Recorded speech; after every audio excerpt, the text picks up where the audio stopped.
I don't go into the high grass anymore. I don't even like it when the sun starts to dip low enough to stretch the shadows of the trees across my driveway. People tell you that fear is a sudden thing, a scream, a jump, a heartbeat skipping, but they're wrong. Real fear is a slow erosion. It's the realization that the world isn't following the rules you were taught in grade school. It's the moment you realize that your own reflection or your own shadow might have its own agenda. This happened back in the autumn of 2018. I was living in a small, unincorporated patch of land in central Nebraska, working as a freelance land surveyor. It's a lonely job, which suited me fine back then. I was 32, healthy, and possessed the kind of practical, stubborn mind that didn't have room for ghost stories. When you spend your days measuring property lines and driving stakes into the dirt, you become very attuned to the physical reality of things. You trust your eyes, your GPS, and your level. I had been hired to survey a massive 200-acre plot that had been caught in a probate battle for nearly 30 years. Because of the legal mess, the land had remained untouched. No cattle, no farming, no hikers. Just a sea of bluestem and switchgrass that came up to your waist, punctuated by the occasional cluster of skeletal cottonwood trees. The nearest paved road was a 20-minute drive down a gravel path that punished your truck's suspension. It was a Tuesday around 4:30 p.m. I was tired, my lower back was aching, and I was pushing to finish the western boundary so I wouldn't have to drive back out the next morning. The air was unnaturally still. You know that heavy, pressurized feeling right before a massive thunderstorm hits? It was like that, but the sky was a clear, bruised purple. There wasn't a breath of wind. That was the first thing that should have tipped me off. In Nebraska, the wind is a constant neighbor. When it stops entirely, it's like the earth is holding its breath. I was setting up my tripod near a cluster of old, gnarled oaks when I saw the first anomaly. I call it an anomaly now, but at the time, I just thought my eyes were playing tricks on me because of the low light. I looked down at my own shadow. It was long, stretched out by the setting sun. But as I moved my arm to adjust the lens on my transit, my shadow didn't move. Not immediately. There was a distinct half-second delay. I froze. I moved my arm again, faster this time. My shadow caught up, but it did so with a jerky, unnatural motion, like a video feed with a bad connection. I laughed it off. I actually chuckled out loud and muttered something about needing more coffee. I figured it was the way the light was hitting the undulating grass, creating an optical illusion. But then I looked over at the shadow of a large cottonwood tree about 30 feet away. The tree was perfectly still, but its shadow was swaying. It wasn't just swaying with a breeze, it was thrashing. The dark silhouette of the branches on the ground was whipping back and forth as if caught in a localized hurricane, even though the actual leaves above were as motionless as if they'd been cast in bronze. I stood there, my hand frozen on the tripod, watching this black shape tear at the dirt. Then, with a sudden, fluid motion, the shadow detached. It didn't fade, it didn't disappear. The dark mass simply slid away from the base of the trunk and began to drift across the field, independent of the tree that had birthed it. It moved like a sheet of ink spilled on a green carpet. It didn't follow the contours of the tall grass, it flattened them. My stomach did a slow, cold roll. I looked back at my own feet. My shadow was back to normal, pinned to my boots as it should be. I told myself it was a cloud passing overhead. I told myself it was a trick of the setting sun hitting a patch of burnt grass. I told myself a dozen lies in the span of 10 seconds because the truth, that a piece of the darkness had just gained a mind of its own, was something my brain simply refused to process. I decided right then that the western boundary could wait.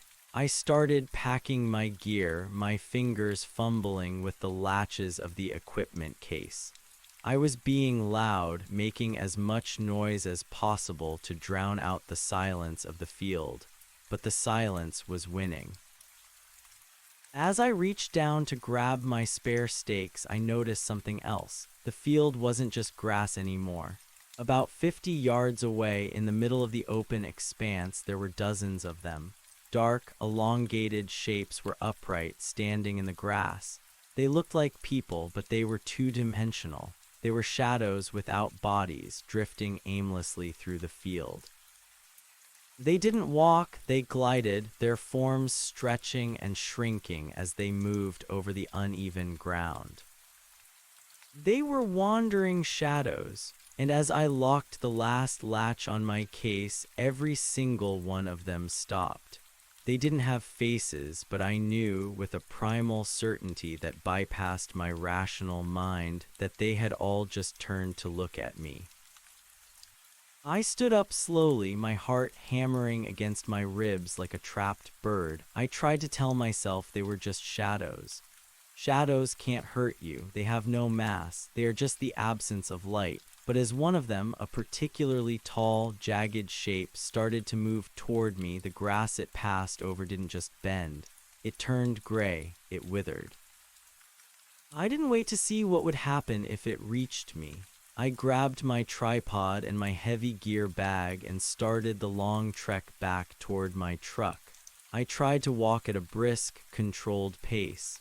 I told myself that if I ran, I would trip, or worse, I would validate the panic that was screaming in my ears. "It's just an atmospheric phenomenon," I whispered. "Inversion layer, light refraction, high-altitude ice crystals." I was halfway to the truck when the light shifted again.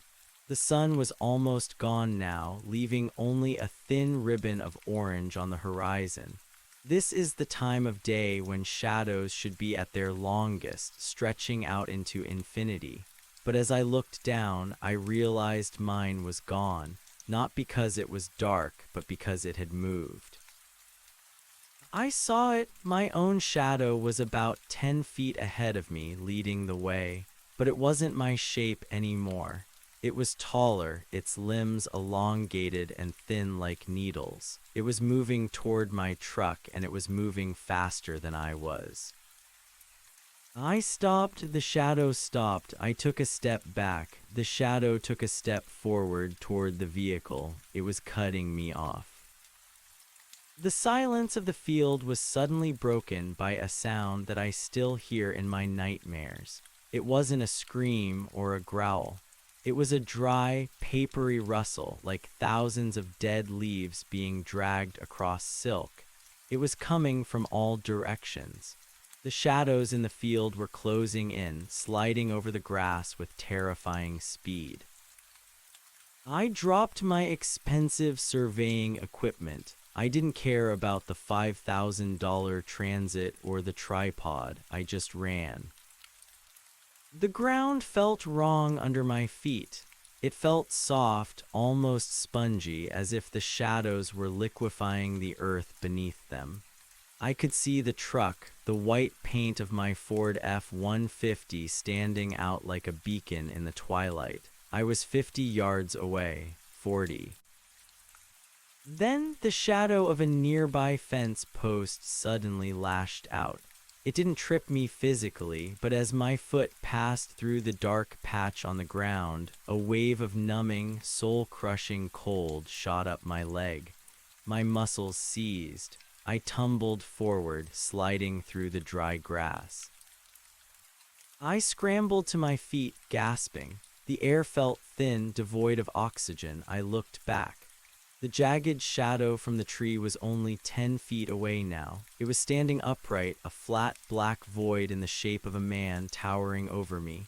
It had no eyes, but I felt its hunger. It wasn't hungry for my flesh. It wanted the light. It wanted the heat in my blood. I reached the truck and fumbled for my keys. My hands were shaking so violently I dropped them into the dirt. I let out a strangled sob, dropping to my knees, clawing at the dry earth. My fingers brushed the metal key fob just as the tall shadow reached the edge of the truck's tailgate. I dived into the driver's seat, slammed the door, and turned the ignition. The engine roared to life and the headlights cut through the gloom. The effect was instantaneous.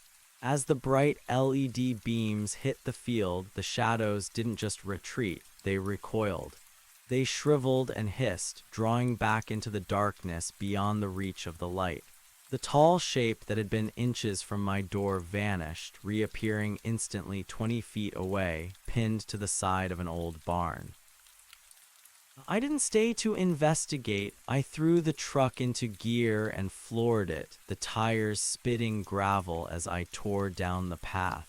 I didn't look in the rearview mirror until I reached the paved highway. When I finally did, I saw something that made me pull over and vomit on the side of the road. In the glow of the interior dome light, I looked down at the floor mat. There, cast by the light of the dashboard, was a shadow. It was the shape of a hand, small, thin, and definitely not mine. It was resting on my thigh, perfectly still. I swiped at it, but my hand just passed through the darkness. The shadow hand didn't move. It stayed there, pinned to my leg, a dark passenger I had brought back from the field. I drove straight to the county sheriff's office. I must have looked like a lunatic, covered in dirt, sweating, babbling about shadows in a field.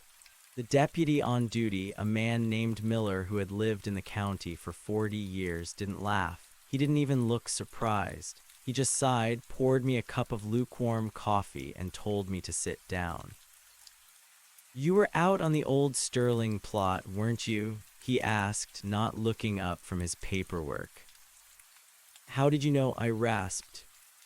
"We get a call every few years, usually hunters, sometimes a kid on a dare." He finally looked at me, and his eyes were full of a weary kind of pity. "The light gets thin out there. Things get detached. You're lucky you made it to the truck. Most people they lose themselves. We find them wandering the roads, staring at their feet, wondering where they went." I didn't ask what he meant. I didn't want to know. I moved out of Nebraska 3 weeks later. I took a job in the city where the lights are always on and the shadows are drowned out by the neon and the street lamps. But it didn't solve everything. I still have that shadow hand on my leg. It only shows up under certain lights, usually the harsh, fluorescent hum of a grocery store or the dim glow of my bedside lamp. It doesn't hurt. It's just cold. A constant, chilling reminder that a piece of me is still out there in that field, wandering through the tall grass with the others. And sometimes, when I'm very quiet, I can hear the rustle, not in the room, but inside my head. A dry, papery sound like something thin and dark trying to pull itself free. The moral is simple, though most won't heed it until it's too late. Some places aren't meant to be measured. Some boundaries aren't just lines on a map. They are the borders between what we understand and what we were never meant to see. If you find yourself in a place where the wind stops and the light feels heavy, don't look down. And for God's sake, don't let your shadow get away. Because once it's gone, you're never truly whole again. You're just a body waiting for the rest of the dark to catch up. The hand on my thigh was only the beginning. For the first few days after I fled the Sterling plot, I convinced myself it was a psychosomatic remnant of a panic attack, a phantom limb of the soul. I stayed in a motel in Lincoln with the lights turned up so high the bulbs hummed, staring at my reflection in the mirror looking for cracks. I looked for the man I had been on Tuesday morning, the man with the transit and the GPS and the unshakable faith in the Pythagorean theorem. He was gone. In his place was a hollow-eyed stranger who flinched at the flicker of a television screen. By the end of the first week, I realized the shadow hand wasn't just a static mark. It moved, not when I was watching it, but in the strobe light gaps of a blink or the transition from one room to another. I'd wake up and find the thin, elongated fingers wrapped around my ankle. I'd be driving and see them reflected in the rearview mirror, resting lightly against my throat. It felt like a cold compress made of dry ice. a temperature that wasn't just low, but subtractive. It felt like it was drinking the heat out of my marrow. I couldn't go back to work. The thought of standing in an open field exposed to the sky made my lungs seize. I called my firm and told them I'd had a breakdown. They were sympathetic in that corporate, distant way, suggesting a sabbatical. I didn't tell them about the Sterling plot. I didn't tell them that I was afraid of the sun. I spent my time in the basement of the Lincoln City Library, buried in microfiche and dusty local histories. If Deputy Miller knew about the thin light on the Sterling land, someone else had to have written it down. I needed a name for what was happening to me. I needed a way to peel the darkness off my skin. I found the first reference in a memoir from 1894, written by a circuit writer named Elias Thorne. He described a region of hollowed light in the Central Territories where the grass grew tall and the cattle refused to graze. He wrote of the unfastened, men who had lost their shadows to the tall grass and subsequently lost their minds. Thorne claimed that a shadow wasn't just a physical byproduct of light, it was an anchor. It was the weight that kept a human soul pinned to the material world. Without it, a person began to drift, their thoughts becoming as two-dimensional and aimless as the shapes I had seen in the field.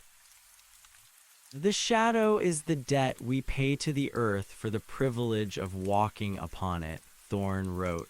To lose it is to default on the contract of existence. I read those words and felt the shadow hand on my neck tighten. It wasn't a grip, it was a suction. I tracked down Deputy Miller again 2 weeks later. I didn't go to the station. I found his home address in the white pages, a modest ranch house on the edge of town, surrounded by a meticulously kept lawn that looked like it was mowed twice a day. He was sitting on his porch in a rocking chair, watching the sunset with a look of profound apprehension. He had an industrial-strength floodlight mounted on every corner of his roof. He didn't seem surprised to see me. He just pointed to the chair next to him. "You're still wearing it," he said, his eyes flicking to my leg where the shadow hand was visible through the denim of my jeans in the dying light. "How do I get it off?" I asked. My voice sounded thin, like wind through a cracked reed. Miller took a slow sip of a beer. Not really. It's like a burr in a wool sweater. You can pull at it, but the fibers are already tangled. That field, it's a hungry place. It's been there longer than the state, longer than the tribes. It's a place where the barrier between the is and the isn't has worn through. "The Sterling family," I said. "What happened to them?" Miller leaned back, the wood of his chair creaking. "They didn't die, not exactly. They just stopped being. Old man Sterling, he was the last one. He lived in that house in the middle of the plot for 40 years. Towards the end, the mailman said he didn't even cast a reflection in the windows anymore. He was just a gray smudge moving through the rooms. One day, the mail started piling up. When the deputies went in, the house was empty. No signs of a struggle. Just his clothes lying on the floor in the middle of the kitchen, perfectly laid out as if he'd just evaporated out of them. And the shadows in that house. They say they were still moving even after the power was cut." "I saw them," I whispered. "The wandering shadows, they looked like people." "They are people," Miller said, "or what's left when the light is all gone. They're looking for a way back in. They're looking for a body to hold onto." I looked down at the hand on my leg. It had moved again. Now it was splayed across my chest, right over my heart. The cold was becoming unbearable. It was a dull, aching frost that seemed to slow my heartbeat. "There has to be a way," I said, desperation rising in my throat. "I can't live like this. I can feel it pulling at me. Every time I'm in the dark, I feel like I'm becoming flatter." Miller looked at me for a long time. The sun dipped below the horizon, and his motion sensor floodlights snapped on with a violent hum, bathing the porch in a harsh, artificial white. The shadow hand on my chest vanished, but I could still feel the cold weight of it. "There's a man," Miller said slowly, "over in O'Neill. Runs a salvage yard. He's a collector of things that shouldn't exist. He calls himself Eris. He's the only one I know who's ever gone into the Sterling plot and come back with his shadow intact, but he paid a price for it." "I don't care about the price," I said. Miller gave me a grim smile. "Everyone says that at the start. Just remember, in that field you aren't the hunter, you aren't even the prey, you're just a silhouette waiting to be folded up." I drove to O'Neill that night. I didn't dare sleep. Whenever I closed my eyes, I saw the field. I saw the way the grass didn't just wave, but pulsed like a green lung. I felt the dry, papery rustle in the back of my skull, louder now, a rhythmic scratching like 1,000 insects trying to burrow out of my ears. Eris's salvage yard was a labyrinth of rusted steel and shattered glass, illuminated by high-pressure sodium lamps that turned everything a sickly, jaundiced yellow. I found him in a small shack in the center of the lot, surrounded by old clocks and broken mirrors. He was a small man, wiry and nervous, with eyes that never stayed on one thing for more than a second. "You're the surveyor," he said before I could open my mouth. He was tinkering with a brass instrument that looked like a sextant, but the lenses were made of dark, smoky quartz. Miller called ahead, said you had a passenger. I pointed to my chest. "It's cold, it's drinking me." Eris stood up and walked over to me. He didn't look at my face. He looked at the space around me. He picked up a flashlight, but instead of a standard bulb, it emitted a strange, violet hue. He shone it on me, and I gasped.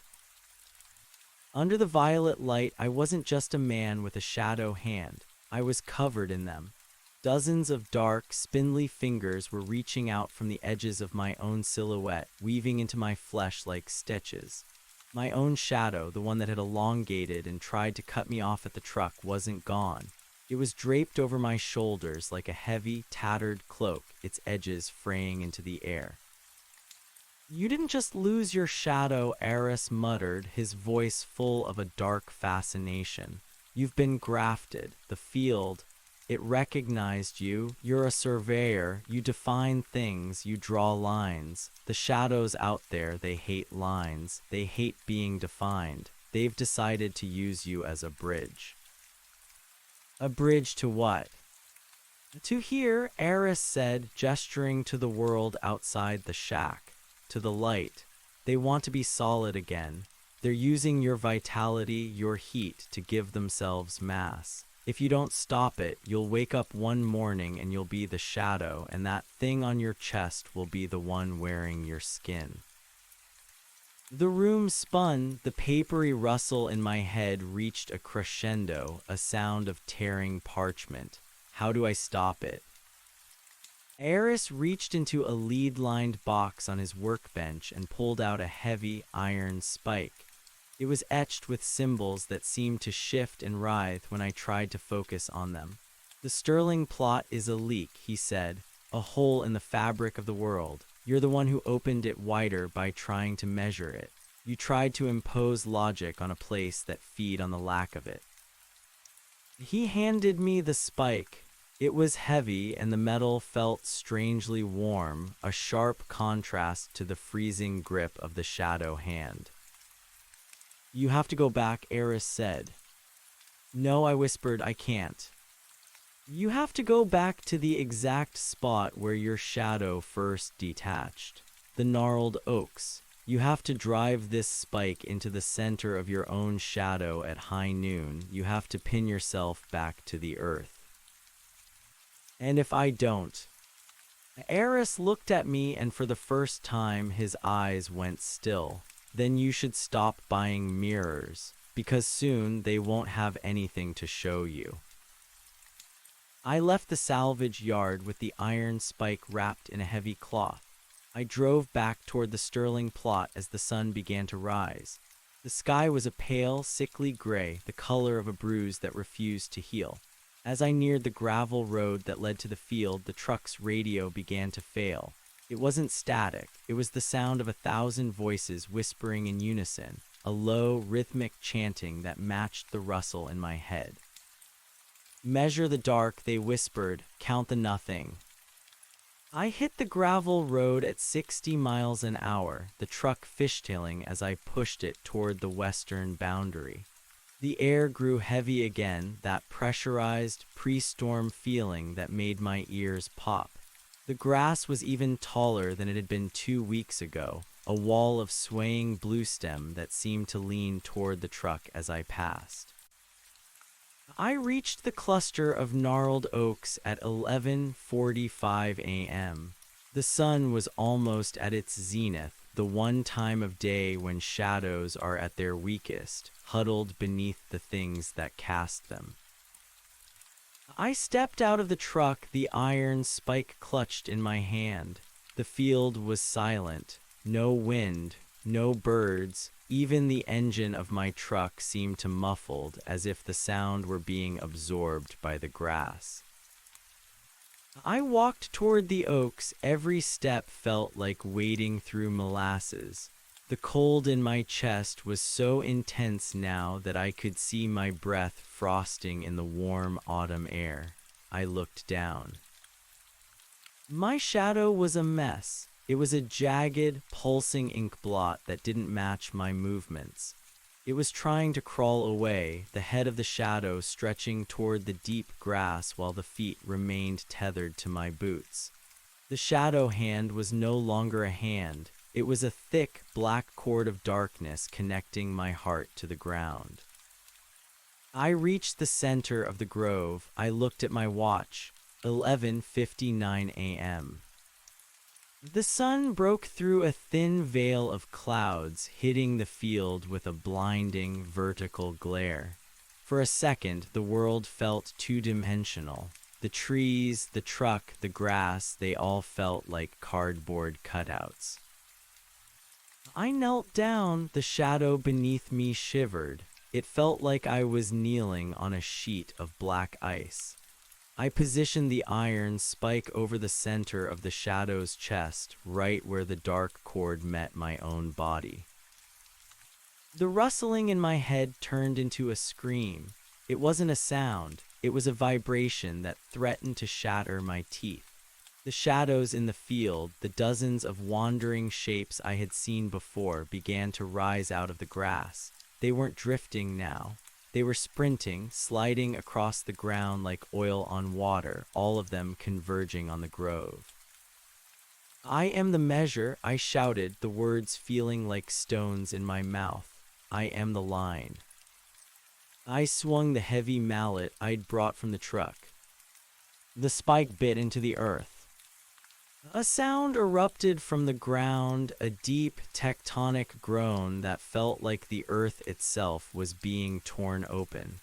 The shadow beneath me thrashed, a violent, liquid motion that nearly threw me off my feet. I hit the spike again, and again. With every strike, the cold in my chest receded. The dark cord connecting me to the shadow began to fray, sparks of white light dancing where the iron met the darkness. The wandering shadows reached the edge of the grove, but they couldn't enter. They hit an invisible barrier, piling up against each other in a wall of writhing blackness. I hit the spike one last time, driving it flush with the dirt. The world exploded into white. When I woke up, the sun was low in the sky. The air was moving, a gentle, cooling breeze that carried the scent of dry grass and dust. The heavy, pressurized feeling was gone. I looked down. My shadow was there, pinned to my feet. It was a normal shadow. It moved when I moved. It followed the contours of the ground. It looked solid. I stood up, my muscles aching, and walked back to the truck. I didn't look back at the oaks. I didn't look at the field. I just drove. I made it back to the highway, back to the world of street lamps and neon. I thought it was over. I thought I had won. But that night, as I sat in my apartment in Lincoln, I noticed something. I was standing under the bright fluorescent light of my kitchen, looking at my shadow on the linoleum floor. It was perfectly normal. Then I turned off the light. In the darkness, I could still feel the weight of the spike, and when I looked at the spot on my chest where the shadow hand had been, I saw it. It wasn't a shadow anymore. It was a scar. A thin, jagged line of white skin in the shape of a hand right over my heart. And sometimes when the moon is full and the light is just thin enough, I look at my shadow and I see the spike. It's still there, driven through the center of my silhouette, pinning me to the world. I'm whole, yes, but I'm also a prisoner. I don't go into the high grass anymore. I don't like the way the shadows stretch, because I know that even though I'm pinned down, the rest of the dark is still out there, wandering, waiting for the iron to rust.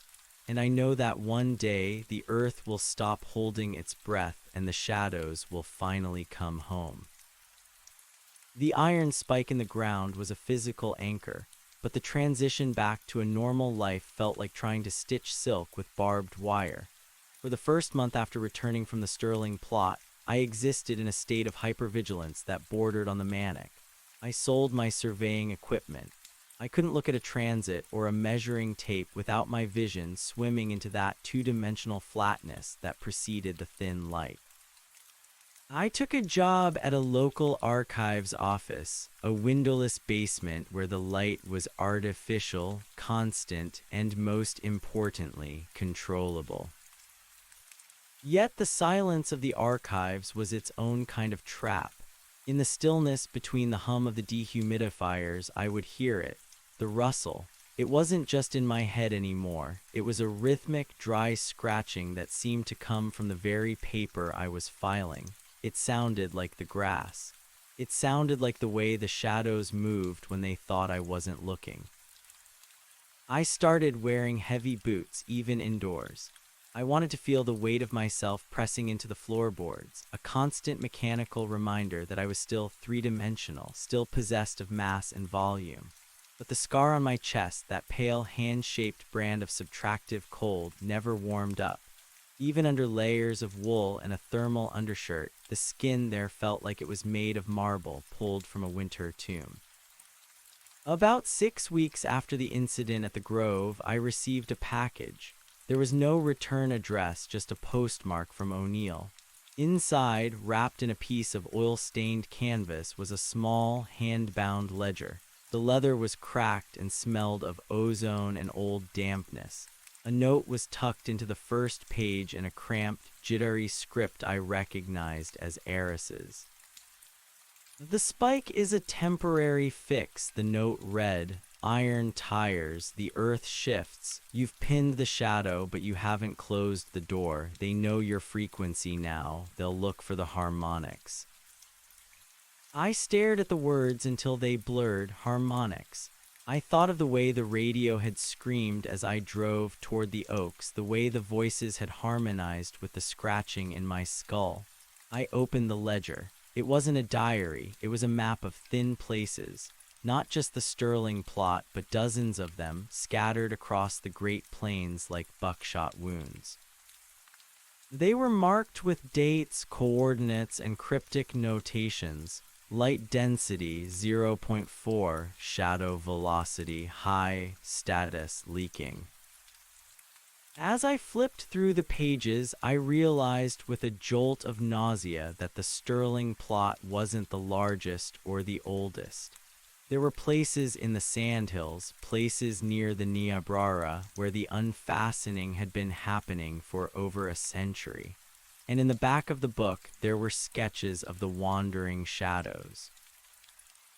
Eris had drawn them with a frantic, heavy hand, elongated limbs, faces that were nothing more than smears of charcoal, and the way they clustered around the edges of light, waiting for a flicker. One sketch stopped my heart. It was a drawing of a man standing in a field. He had a spike driven through his shadow, exactly as I had done. But in the drawing, the man's body was beginning to translucent, his ribcage visible through his shirt, while the shadow beneath the spike was growing thick, three-dimensional, and muscular. The caption underneath read, "The Displacement." I dropped the book on my desk. My hands were shaking so violently I had to sit on them. Eris was warning me. The spike wasn't just keeping my shadow from leaving, it was giving the shadow a point of leverage. By pinning it to the earth, I had given it a fulcrum. It was using my own physical weight to pull itself into the light, slowly swapping places with the me that lived in the sun. That night the dream came back. I was in the Sterling house. The power was out, but the rooms were filled with a gray, sourceless luminescence. I was standing in the kitchen, and old man Sterling's clothes were on the floor, perfectly arranged. I looked down at my own hands, and they were the color of twilight. I tried to scream, but only a dry, papery rustle came out. Then I heard the sound of footsteps, heavy, solid, rhythmic footsteps coming from the hallway. I turned to look. A man walked into the kitchen. He was wearing my boots, my flannel shirt, my jeans. He looked exactly like me, but his eyes were too bright, like two magnesium flares burning in his sockets. He looked at me with a grin that didn't reach his eyes, a grin that felt like a tear in a piece of fabric. "Thanks for the anchor," he said. His voice was my voice, but it had a resonance, a depth that I had lost weeks ago. He reached out and touched my chest, right where the scar was. The cold was so intense it felt like a physical blow. I looked down and I saw that I didn't have a shadow anymore. I was the shadow. I was a flat, gray smudge on the linoleum, and he was the one standing over me, casting me. I woke up screaming, drenched in a cold sweat that felt like slush. The room was dark, but the motion sensor light I'd installed in the corner of the bedroom snapped on. I scrambled out of bed and rushed to the full-length mirror. I was still there, I was still solid, but when I looked at my reflection, my eyes looked duller, like a photograph that had been left in the sun too long, and the shadow on the wall behind me, it didn't move quite right. There was a microsecond of delay, a sluggishness, as if it were resisting my commands.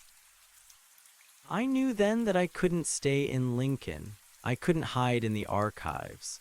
Eris knew something more, something he hadn't told me in the shack.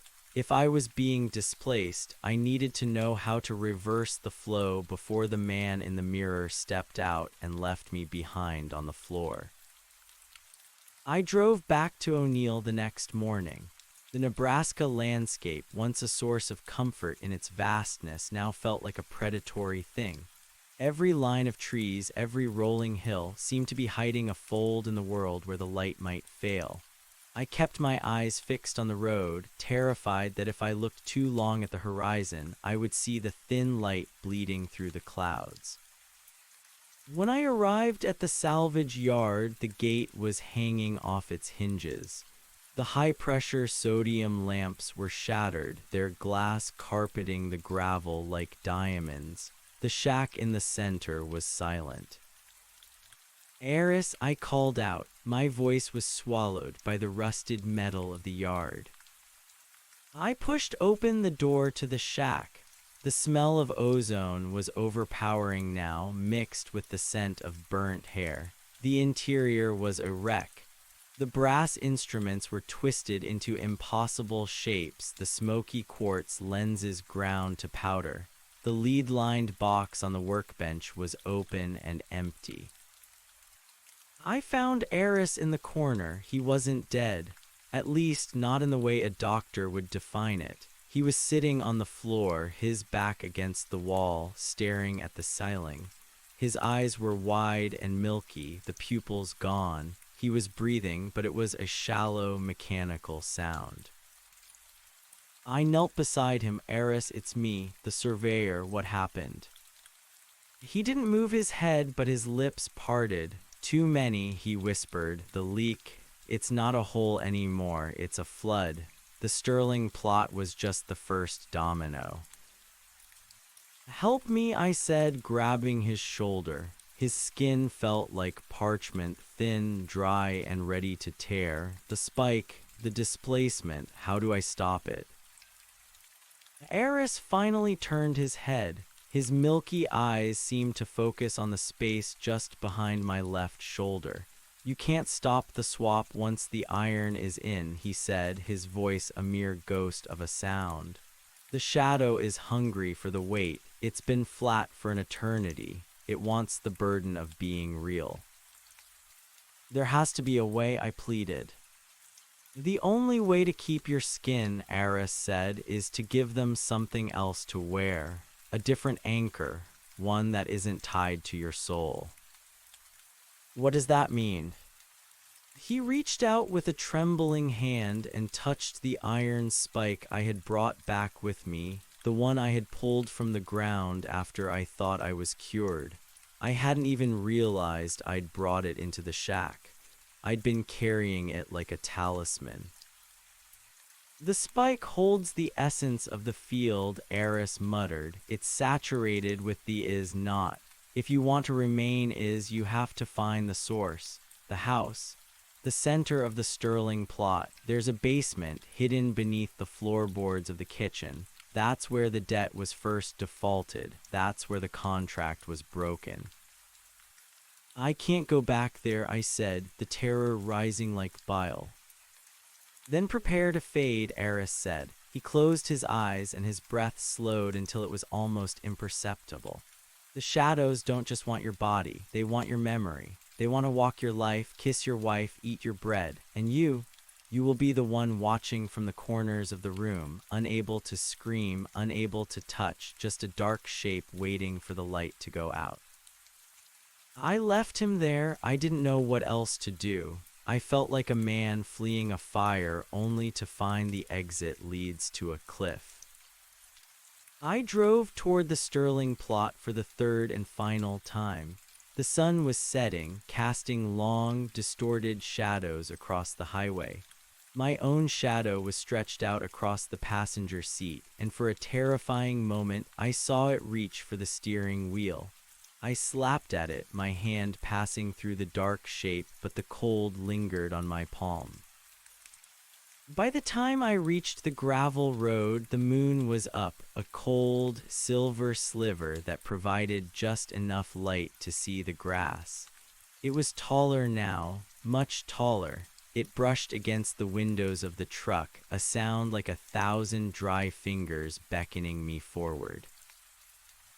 I reached the house. In the moonlight, it looked like a bleached skull rising out of the sea of grass.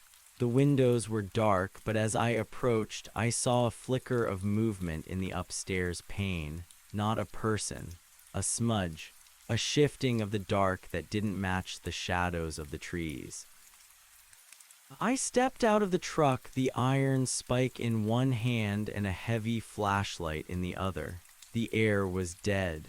The silence was so absolute it felt like a physical weight on my eardrums. I walked up the porch steps. The wood groaned, a sound that seemed to echo for miles in the stillness. I pushed the front door open. The interior of the house was exactly as Deputy Miller had described. It was empty of life, but full of presence. The air was thick with the scent of old paper and the subtractive cold I now knew so well. I shone my light around the kitchen. There in the center of the floor were the clothes old man Sterling had evaporated out of. A pair of overalls, a work shirt, and thick wool socks, laid out as if the man were still inside them, just invisible.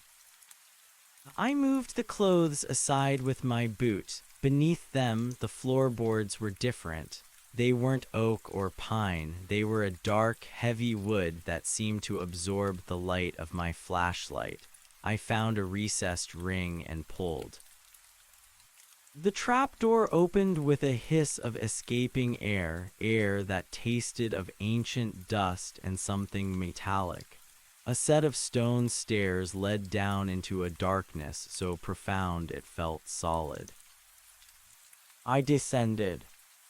The basement was not a basement. It was a chamber, circular and lined with the same dark wood. In the center was a stone plinth, and on that plinth sat a book. It wasn't like Eris's ledger. This was older. The pages weren't paper, they were thin sheets of beaten lead. I approached the plinth. The scratching in my head was deafening now, a cacophony of whispers that felt like they were peeling the thoughts right out of my brain. I shone my light on the leaden pages. They were covered in names, hundreds of them. Some were familiar, names of families from the county, names I had seen in the library archives. And at the very bottom of the last page, in a script that looked like it had been etched with a fingernail, was my own name. Beside my name was a date, today's date. "You're late," a voice said. I spun around. Standing in the corner of the chamber was the figure from my dream, the man who looked like me. The man with the magnesium eyes. He was more solid now, his skin glowing with a faint, sickly radiance. "I'm not late," I said, my voice shaking. "I'm here to finish it." The figure laughed, and the sound was like the rustling of the grass. "You think the spike was for me? The spike was for you. It kept you here. It kept you from running while the transfer completed. Look at yourself." I looked down at my hands. They were fading. I could see the stone floor through my palms. I was becoming the smudge. I was becoming the isn't. "The debt must be paid," the figure said, stepping toward me. "The Sterling family didn't disappear. They just traded. They found a way to let the shadows take the weight so they could be free. But the shadows always come back for the interest." He reached out for the iron spike in my hand. "Give it to me. Let the anchor go. If you let go, the pain stops. You'll just be a memory, a quiet, dark memory in a field of shadows." The cold was unbearable now. My heart was slowing, each beat a labored, freezing thud. I looked at the leaden book, then at the figure, then at the spike. "The shadow is the debt we pay to the earth," I whispered, remembering Elias Thorne's words. "But the earth doesn't care who pays it."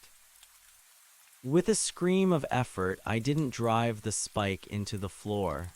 I didn't drive it into the figure.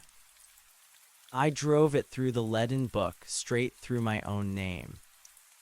The reaction was instantaneous. The chamber erupted in a howl of wind, not air moving, but the sound of the thin light rushing back into the world. The stone plinth cracked. The man who looked like me shrieked, his solid form beginning to dissolve into a cloud of black ink. The shadows that had been converging on the house, the ones I had seen in the grass, were sucked into the chamber. They swirled around me, a cyclone of darkness and whispering voices. I felt myself being pulled apart, my atoms stretched across the boundaries of existence. "I am the measure," I roared into the storm. "I am the line." I felt a massive, crushing pressure, as if the entire weight of the Nebraska plains were being dropped on my chest. Then there was a flash of white, followed by a darkness that was just darkness. Simple, honest, empty darkness. When I woke up, I was lying in the middle of the Sterling plot. It was morning. The sun was warm on my face. I could hear birds. I could hear the wind. I sat up, my body aching as if I'd been through a thresher. I looked down at my chest. The scar was gone. The cold was gone. I felt heavy. I felt real. I looked at my shadow. It was there, perfectly normal, stretching out across the grass. I walked back to the house, but the house wasn't there. There was only a pile of rotted timber and a hole in the ground filled with dirt and weeds. The leak had been plugged. The debt somehow had been settled. I drove away from that field and I never looked back. I moved to the coast, to a place where the light is thick with salt and the horizon is always clear. I work in a bookstore now. I don't measure anything. But sometimes when I'm walking down a sunlit street, I'll see a shadow that doesn't belong. A smudge in the corner of my eye that moves just a little too fast. And I'll feel a ghost of a chill in the center of my chest. I know the dark is still out there. I know the thin places are still leaking. And I know that somewhere in a field in Nebraska, there is an iron spike driven through a name holding back a flood. I just hope the iron doesn't rust, because I've learned one thing about the shadows. They have all the time in the world and they never, ever forget a face. The drive back from the Sterling plot felt like a slow ascent from the bottom of a cold, pressurized ocean. For the first 50 miles, I didn't turn on the radio. I didn't even turn on the heater, despite the fact that the Nebraska autumn was beginning to bite. I just sat in the cabin of my truck, gripped by a physical density so profound it made my bones ache. I felt heavy, gloriously, painfully heavy. Every time my boot pressed the gas pedal, the resistance of the spring felt like a miracle. I was displacing air. I was exerting force. I was a solid object in a world of solid objects.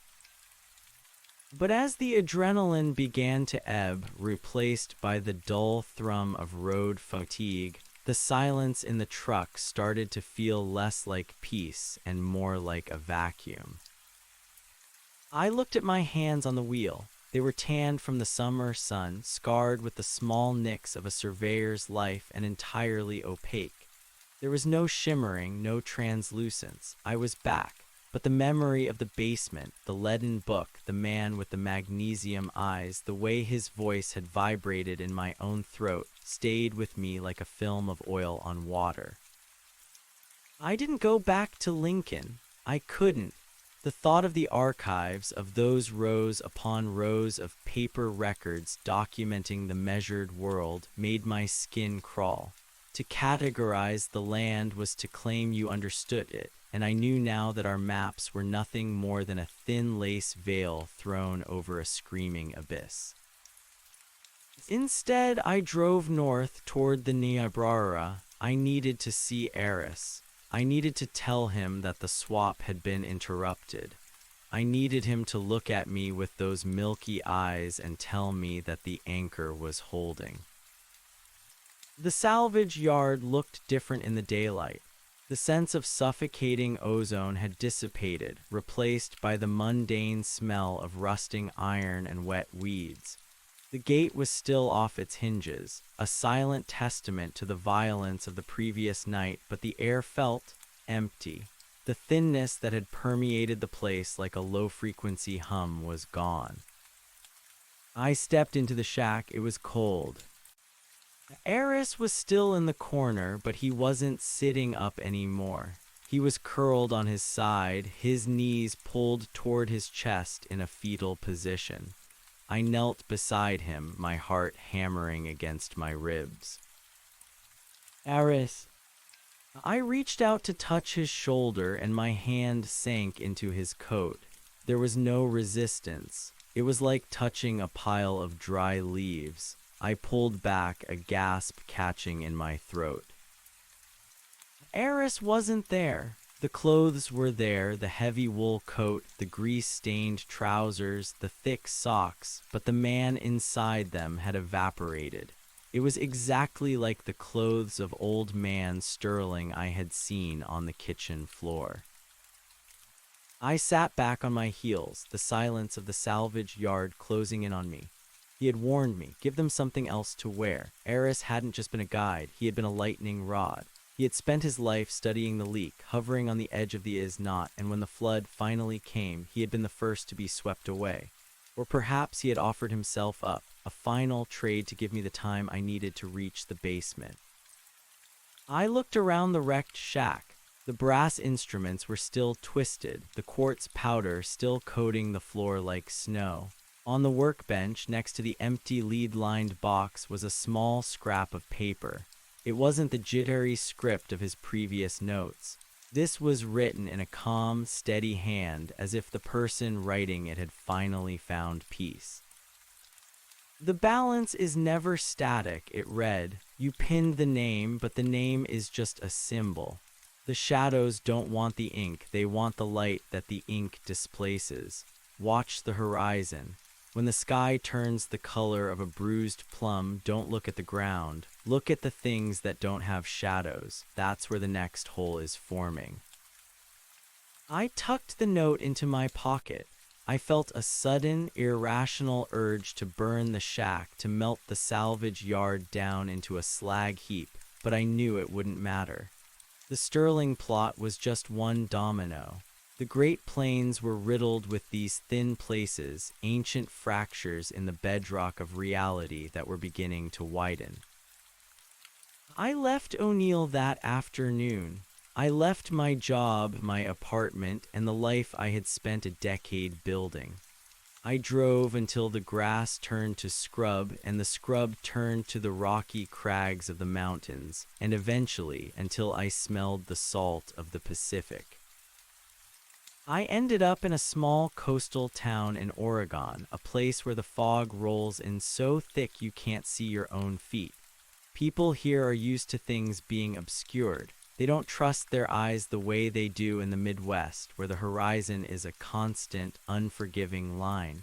Here, reality is a suggestion, muffled by the mist and the constant roar of the surf. I took a job at a used bookstore, a quiet place called the Gilded Page. The owner, a woman named Martha who smelled of lavender and Virginia Slims, didn't ask about my past. She just liked that I knew how to organize things. I spent my days shelving books, cataloging titles, and lost in the comforting weight of physical objects. For a long time, I thought I was safe. I stayed away from the sun. I wore long sleeves even in the summer. I avoided mirrors. I became a creature of the indoors, a man of shadows who paradoxically feared them. My life became a series of small, controlled movements. I ate at the same diner, walked the same 3 blocks to work, and slept in a room with 4 lamps that stayed on all night.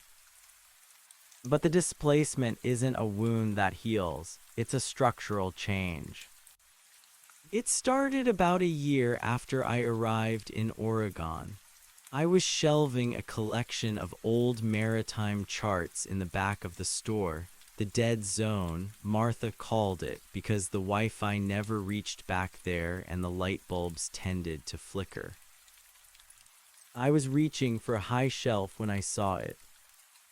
The light from the overhead fluorescent was hitting me from the right. My shadow should have been cast to my left, across the spines of the encyclopedias, and it was there, a dark, elongated version of myself. But there was another one. A second shadow, faint but unmistakable, was cast directly in front of me, stretching toward the wall. There was no light source behind me. There was nothing that could have created that shape. I froze, the heavy book in my hand feeling suddenly like a lead weight. I didn't move, I didn't breathe, I watched the second shadow. It wasn't mimicking me. While my primary shadow held the book aloft, the second shadow was reaching for its own throat. Its fingers, long, spindly smears of darkness, were wrapping around its neck, squeezing. I dropped the book. The sound of it hitting the floor was like a gunshot in the silent shop.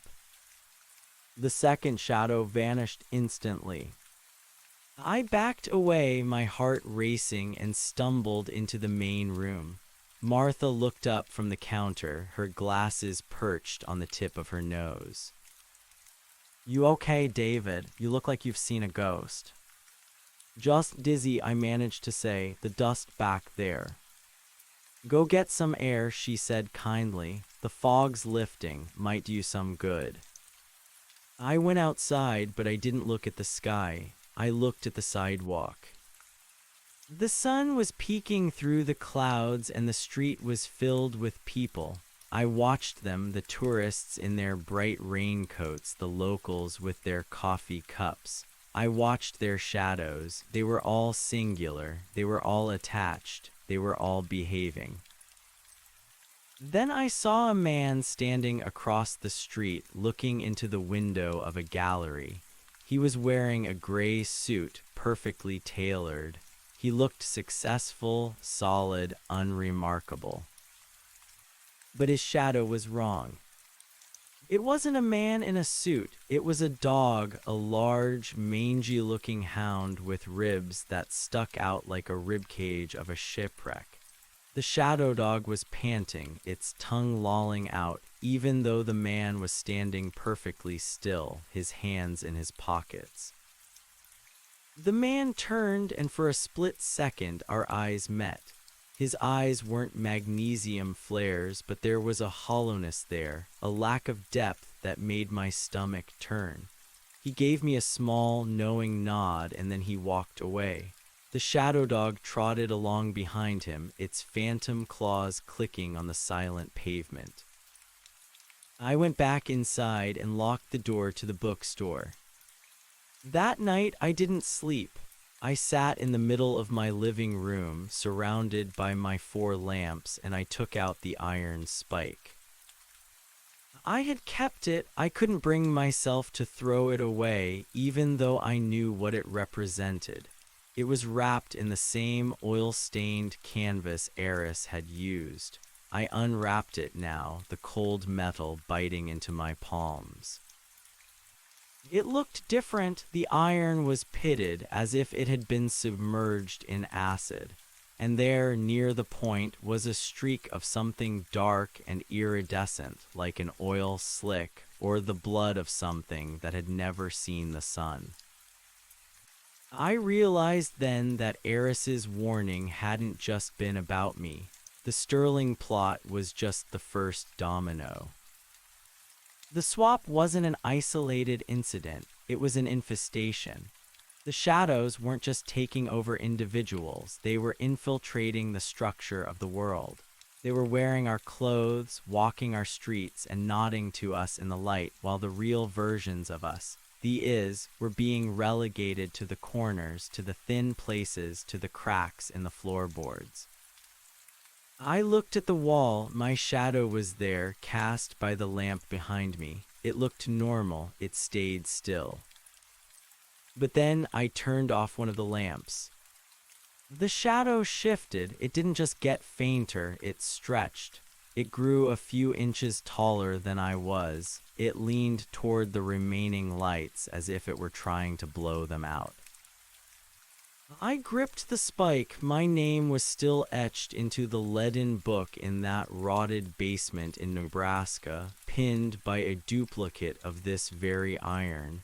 I had thought that was the end of it. I had thought I had settled the debt.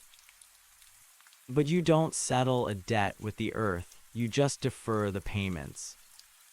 I stood up and walked to the mirror in the hallway. I hadn't looked at myself in months. I looked older. There were gray hairs at my temples, and my skin had a sallow indoor cast. But it was my eyes that stopped me. They were losing their color. The blue was fading into a dull, watery gray. I reached out and touched the glass. The surface was cold, colder than it should have been. "Not yet," I whispered. The reflection didn't mimic me. It didn't move its lips. It just stared back, its expression one of infinite predatory patience. I knew what I had to do. I couldn't stay in the bookstore. I couldn't hide in the fog. If the thin places were widening, someone had to find them. Someone had to measure the leak. I wasn't a surveyor anymore, not for the county. I was a surveyor of the unfastening. I packed a bag. I took my boots, my heavy flannel shirts, and Eris's ledger. I took the iron spike. As I walked out of the apartment, I didn't turn off the lights. I left them all burning, the floor lamps, the desk lamps, the overheads. I wanted the shadows in that room to be pinned to the walls, trapped in a cage of artificial noon for as long as the bulbs held out. I got into my truck and started the engine. The radio crackled to life, and for a moment, through the static, I heard a harmony. It wasn't music. It was the sound of 1,000 voices, all whispering the same thing in a language that sounded like the rustling of dry grass.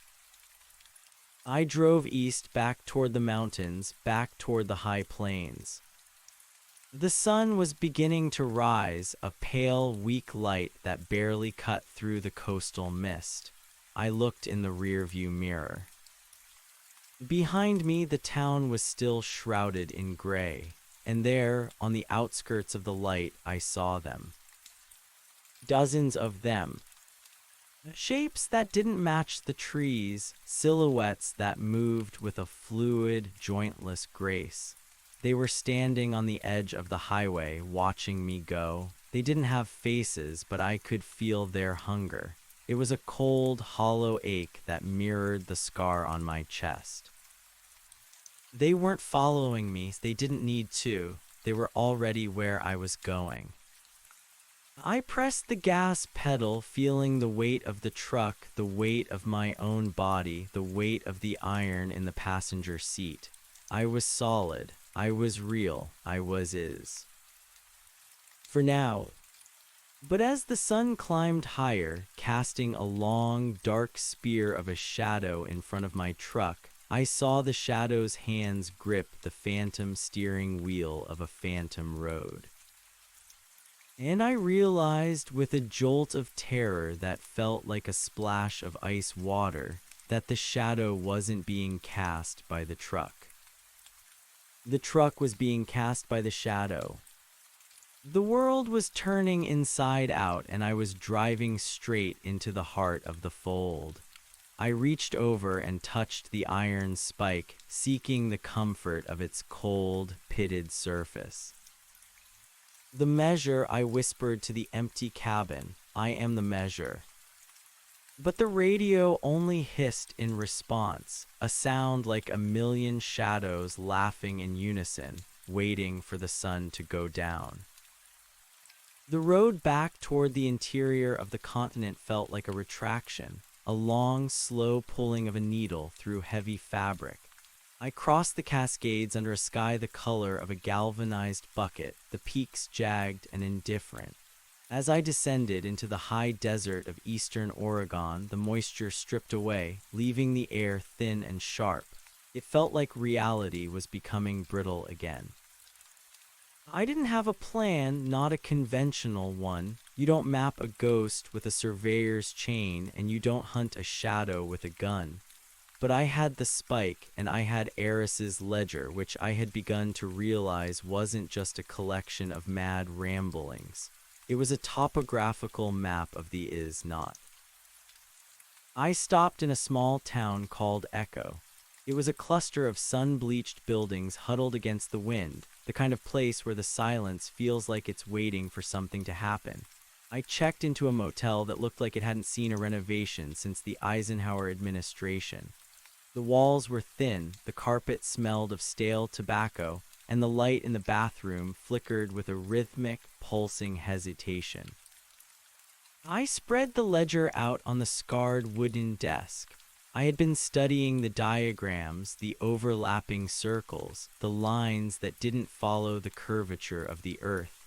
Eris had marked certain coordinates with a symbol I didn't recognize, a vertical line crossed by three horizontal ones like a stylized rib cage.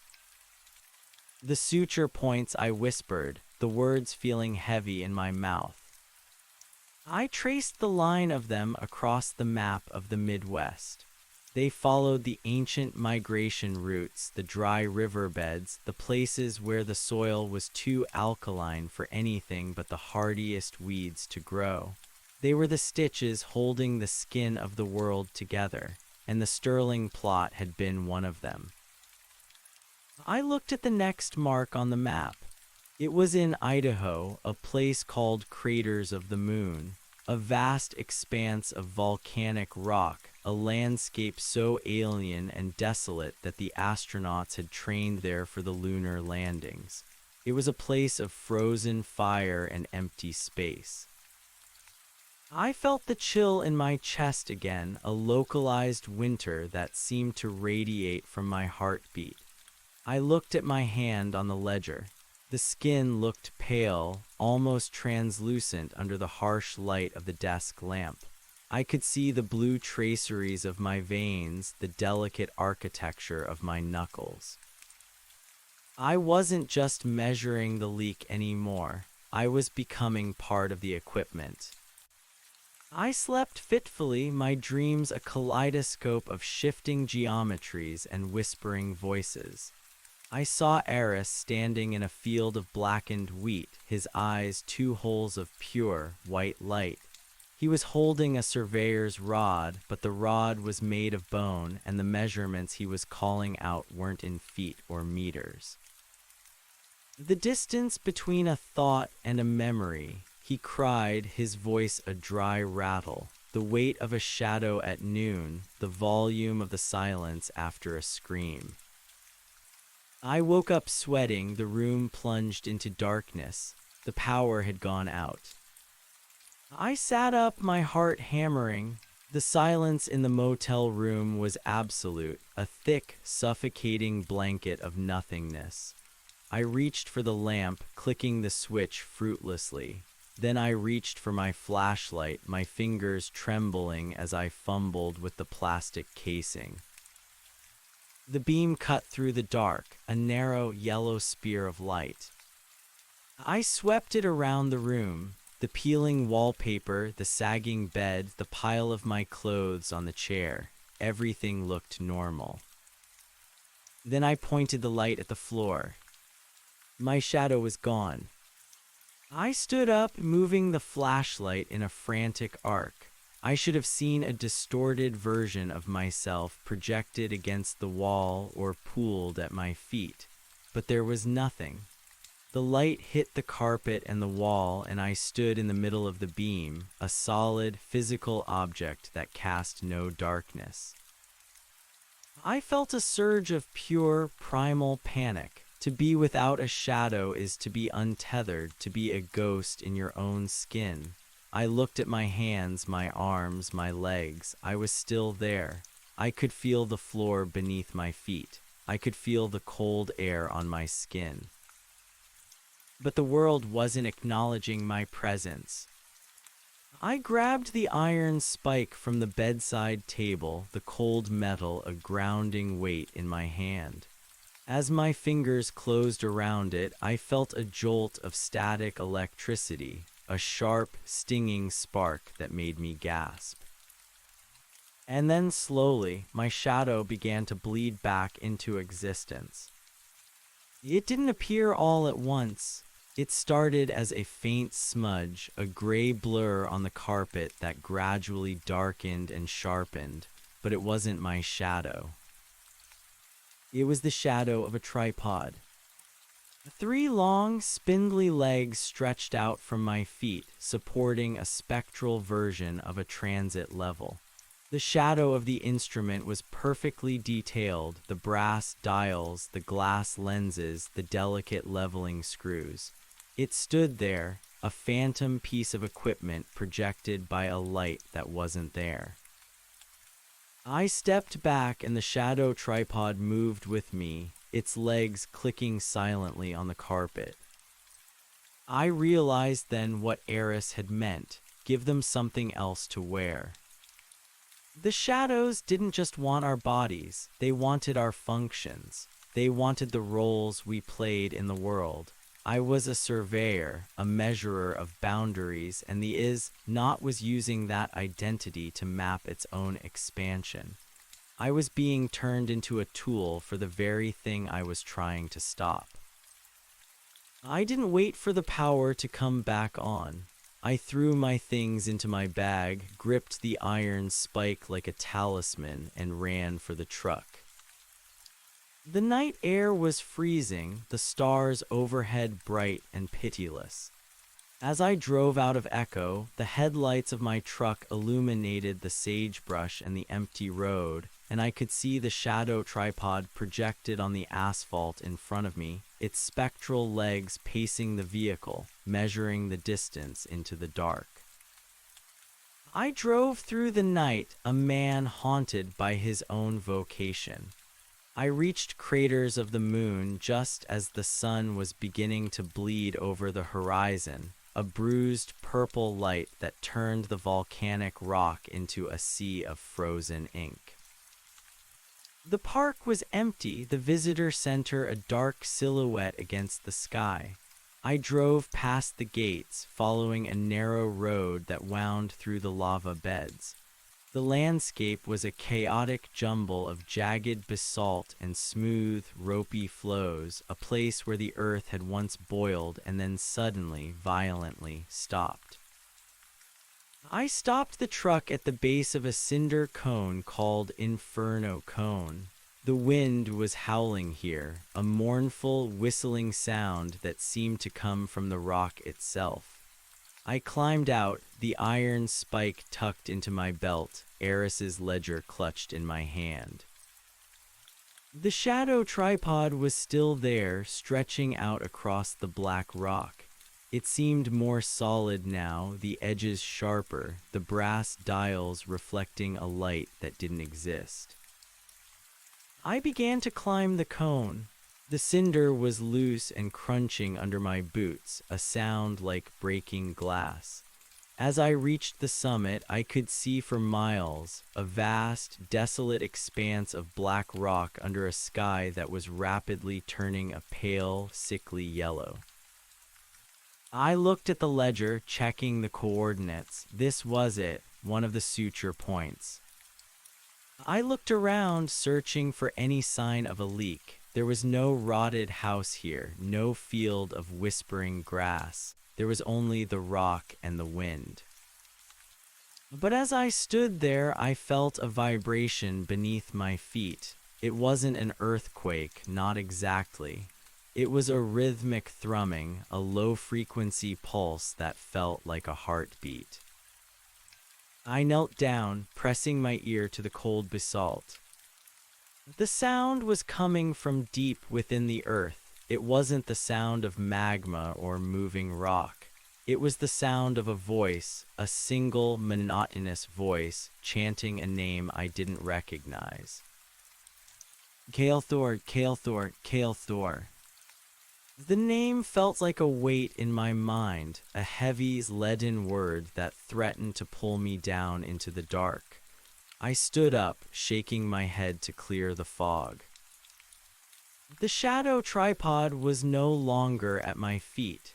It had moved away from me and was now standing on the edge of the cinder cone, its spectral lens pointed toward a cluster of jagged rocks in the distance.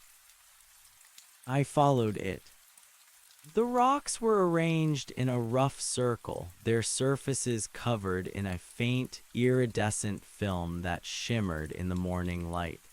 As I approached, the thrumming grew louder, the chanting voice rising in pitch until it was a piercing, metallic shriek.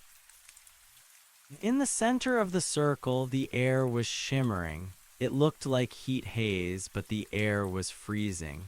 It was a distortion, a ripple in the fabric of space that made the rocks behind it look warped and elongated. The lake. It wasn't a hole, it was a thinning, a place where the is was becoming so frayed that the is not was beginning to blade through. I saw them then. They weren't shadows anymore. They were shapes made of a dark, oily substance that seemed to absorb the light. They were crawling out of the shimmer, their movements jerky and unnatural, like puppets being manipulated by unseen strings. They didn't have faces, just smooth, featureless heads that turned toward me as I approached. The measure, the voices hissed, 1,000 whispers merging into a single terrifying sound. The line, the anchor. I pulled the iron spike from my belt. The metal was glowing with a faint blue light, the iridescent streak on its surface pulsing in time with the heartbeat of the earth. I am the measure, I roared, the words feeling like they were being torn from my throat. I stepped into the circle of rocks, the air around me suddenly thick and heavy, like I was walking through molasses. The shapes began to converge on me, their long, spindly fingers reaching for my clothes, my skin, my eyes. I swung the iron spike, the metal cutting through the dark shapes like a hot knife through wax. They didn't scream, they just dissipated into a cloud of black vapor that smelled of ozone and rot. I reached the center of the shimmer. The distortion was so intense now that I couldn't see my own hands. I felt a massive, crushing pressure, as if the entire weight of the sky were being dropped on my chest. I am the line, I cried, and I drove the iron spike into the ground. The sound was deafening, a thunderous crack that seemed to split the world in two. A flash of white light erupted from the point where the spike hit the rock, a blinding, searing radiance that burned away the shadows and the shimmer. I was thrown backward, my body hitting the hard basalt with a bone-jarring impact. Darkness rushed in, a cold, empty darkness that felt like a mercy. When I woke up, the sun was high in the sky. The air was still and silent, the only sound the distant call of a hawk. I sat up, my body aching, my head throbbing. I looked at the center of the circle of rocks. The shimmer was gone, the air was clear and still. And there, driven deep into the black basalt, was the iron spike. It was no longer glowing. It looked like an ordinary piece of rusted metal, a discarded relic of a forgotten age. But as I looked at it, I saw something that made my blood run cold. The iron wasn't just rusted, it was pitted and scarred as if something had been gnawing on it, and the iridescent streak was gone, replaced by a dark, oily residue that seemed to be seeping into the rock itself. I looked at my shadow. It was back, it was mine. It was a simple, distorted version of myself stretched out across the black rock. But it wasn't alone. Standing next to it, faint but unmistakable, was the shadow of a man in a gray suit. He was standing perfectly still, his hands in his pockets, his shadow head turned toward me. I didn't move, I didn't breathe. I watched the second shadow. It didn't attack, it didn't mimic me. It just stood there, a silent observer in the light. I realized then that the swap hadn't been interrupted. It had just been redirected. I had pinned the leak, but the shadows were already inside. They were no longer trying to take our places. They were becoming our shadows. They were hitching a ride on our existence, waiting for the moment when the light finally failed. I stood up and walked back to the truck. I didn't look back at the spike. I didn't look back at the circle of rocks. I drove away from craters of the moon, my eyes fixed on the horizon. I knew that the thin places were still out there, that the world was still unfastening, and I knew that I was no longer just a surveyor. I was a carrier. I drove through the desert, the sun beating down on the asphalt, the shadow of the man in the gray suit pacing my truck, a silent companion on a road that had no end. I didn't go back to the bookstore, I didn't go back to the coast. I kept driving, following the lines on Eris's map, looking for the next suture point, the next place where the skin of the world was beginning to tear. I knew I couldn't stop the flood. I could only hold it back, one iron spike at a time. And as I drove, I felt a ghost of a chill in the center of my chest, a cold, hollow ache that reminded me of the debt I still owed to the dark. I just hope the iron doesn't rust, because I've learned one thing about the shadows: they have all the time in the world and they never, ever forget a face, especially one they're already wearing. The road out of the lava beds felt less like a highway and more like a scar across the face of a dead planet. I drove with the windows down, letting the dry, alkaline wind scour the cabin, hoping it might blow the smell of ozone and old electricity out of my pores. It didn't work. The scent was inside me now, tucked behind my breastbone like a damp secret. Every few miles, I glanced at the passenger seat. The ledger was closed, but I could feel it pulsing. It wasn't a physical vibration, but a rhythmic tug on my attention, a gravity that wanted to pull my eyes away from the road and back into the geometry of the is-not. Beside it, the space where the iron spike had rested felt unnervingly empty. I felt lighter, but not in a way that suggested freedom. It was the lightness of a ship that had tossed its anchor overboard in the middle of a storm. I was drifting. I hit the interstate heading east, aiming for the jagged spine of the Rockies. According to Eris's map, the next suture point wasn't a place of geological violence like craters of the moon. It was a town called Malvern, a speck of dust on the high plains of Wyoming. In the ledger, Malvern wasn't marked with the ribcage symbol. It was circled in a faded, watery red ink, with a single word scrawled next to it in a hand so shaky it was almost illegible: saturation. The shadow in the passenger footwell, the man in the gray suit, didn't move. As the sun shifted, the shadow should have shortened, lengthened, or climbed the door panel. Instead, it remained fixed, a static pool of darkness that ignored the laws of optics. It was a silhouette of a man sitting patiently, waiting for a destination I hadn't yet admitted to myself. I stopped for gas in a town that consisted of 2 pumps and a grocery store with boarded-up windows. The air was dead still. As I pumped the mid-grade, a local man came out of the store. He was wearing a trucker hat and a denim jacket that had seen better decades. He stopped 10 feet away from me, his eyes squinting against the glare. "Truck's running heavy," he said. His voice sounded like gravel shifting in a bucket. I looked at the tires. They looked fine. "Just a lot of gear in the back," I replied, my voice sounding thin to my own ears. He didn't look at the truck. He was looking at the ground near my feet. He stayed there for a long moment, his Adam's apple bobbing. He didn't say anything else. He just turned around, went back inside, and I heard the heavy thud of a deadbolt sliding home.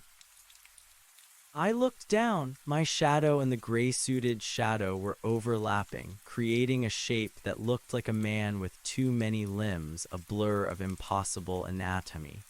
I hung up the nozzle and got back in the cab. My hands were shaking. I wasn't just a carrier, I was a contagion. People didn't need to know the physics of the fold to feel the wrongness of it. They reacted to me the way a dog reacts to a thunderstorm before the first bolt hits, a primal, cellular recognition of approaching ruin. The drive across Wyoming was a blur of sagebrush and sky. The horizon was so wide it felt like it was trying to swallow the truck. By the time I reached the outskirts of Malvern, the sun was a bruised orange, sinking behind the mountains I'd left behind. Malvern was a town that had been built on coal and then forgotten when the veins ran thin. The main street was a gauntlet of empty storefronts and for sale signs that had bleached white in the sun. It felt hollowed out, a husk of a community. But as I drove deeper toward the center, I realized the hollowness wasn't just economic. The light was wrong. Even with the sun setting, the shadows were too long. They didn't point away from the light source. They pointed toward the center of town, toward a massive Victorian-era grain elevator that loomed over the houses like a cathedral of rusted tin. Every shadow from the telephone poles, the parked cars, the stray dogs was stretched thin like taffy, all of them converging on that single hulking structure. I checked into the only motel still operating, the Plainsman. The clerk was a woman in her 70s with skin like parchment and eyes that seemed to be looking at something 3 inches behind my head. She didn't ask for an ID. She didn't even ask for my name. She just handed me a heavy brass key and pointed toward the end of the balcony. "Don't leave the lights on after midnight," she whispered. "It draws them." "Draws what?" I asked, though I already knew the answer. "The echoes," she said, her voice trailing off as she retreated into the back room. "They like the contrast." I went to my room, but I didn't turn on the lights. I sat in the dark, the ledger open on my lap, feeling the texture of the paper. I didn't need light to read it anymore. The ink seemed to have its own faint, internal luminescence, a cold phosphorescence that hummed against my fingertips. "The suture is a wound that refuses to scar," Eris had written on the page for Malvern. "The more we measure it, the more we define its edges, the deeper it cuts. To observe the shadow is to give it a border. To give it a border is to give it a name. To give it a name is to give it a soul." I realized then the trap Eris had fallen into. He was a surveyor. He believed that by mapping the is-not, he could contain it. But the is-not was a negative space. It grew by consuming the definitions we imposed upon it. My iron spikes weren't just anchors, they were lightning rods. I wasn't pinning the world down, I was providing the framework for the collapse. A soft tapping came at the door. It wasn't the sharp, insistent knock of a person. It was a dull, rhythmic thud, like a bag of wet sand hitting the wood. I stood up, gripping the ledger. I didn't have the spike anymore. I had nothing but my own presence, my own is. I walked to the door and looked through the peephole. The parking lot was empty. The flickering neon sign of the motel cast a rhythmic red glow over the asphalt. But directly in front of my door, a shape was standing. It was a man, or it had been. He was dressed in the uniform of a highway patrolman, but the fabric looked like it was made of smoke. His face was a smooth, featureless expanse of gray, save for 2 indentations where eyes should have been. He wasn't solid, but he wasn't transparent either. He was a density of shadow that seemed to pull the light out of the air around him. He wasn't trying to get in. He was just standing there, his head tilted as if he were listening to a sound coming from inside my chest. "I am the measure," I whispered, but the words felt hollow, a lie I was telling to a god that didn't care about truth.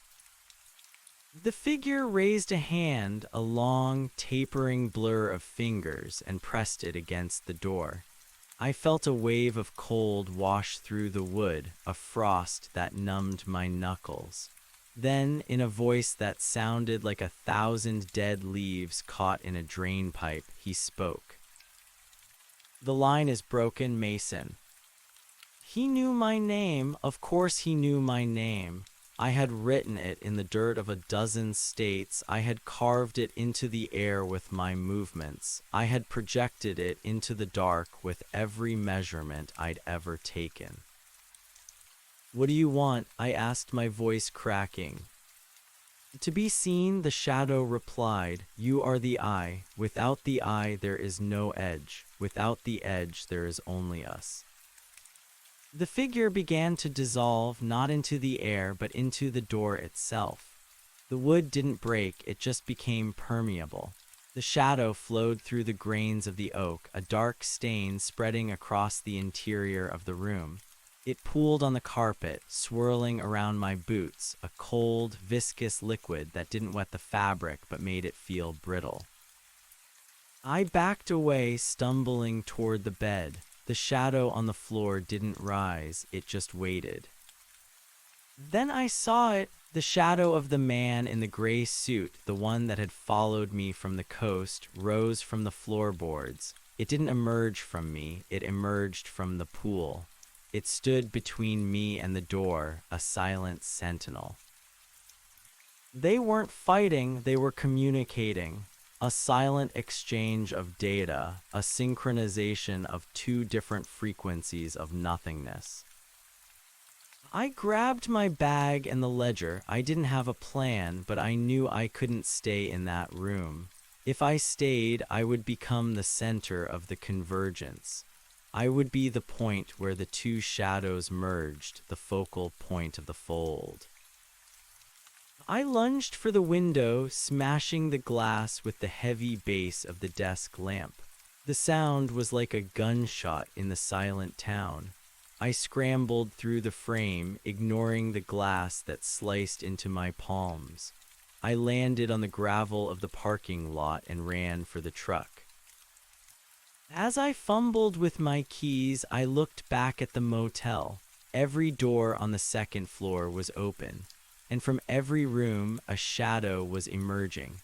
They weren't running, they were drifting, a slow, silent tide of darkness flowing down the stairs, across the balcony, over the railings. They weren't just shapes, they were the histories of the town. I saw the shadow of a woman carrying a child that wasn't there. I saw the shadow of a man swinging a phantom sledgehammer. I saw the shadow of a dog that moved with a disjointed, skeletal grace. They were the is not of Malvern, the accumulated absences of 100 years, finally finding a shape to inhabit. I jumped into the truck and slammed it into reverse, the tires screaming on the asphalt. As I swung the vehicle around, the headlights swept across the grain elevator. It wasn't a building anymore. It was a giant vertical slit in the world. The rusted tin was peeling away like dead skin, revealing a core of pure, unadulterated darkness. It wasn't just black. It was a hole in reality, a vacuum that was sucking the color and the sound out of the surrounding blocks. I drove. I didn't look at the map. I didn't look at the ledger. I just drove away from the center of the town, heading back toward the open plains. But the road was different now. The asphalt felt soft, like I was driving on top of a deep underground river. The stars above were flickering, their positions shifting in ways that made my stomach churn. The great bear was stretching, its limbs elongating into a shape that looked like the ribcage symbol from Eris's book. I looked in the rearview mirror. The town of Malvern was gone. In its place was a towering column of shadow that reached up into the clouds, a dark umbilical cord connecting the earth to a sky that was no longer ours. And in the bed of my truck, I saw them.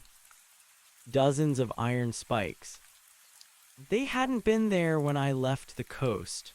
I had used the only one I had, but now the back of the truck was filled with them, hundreds of pitted, rusted, iridescent stakes rattling against the metal floorboards.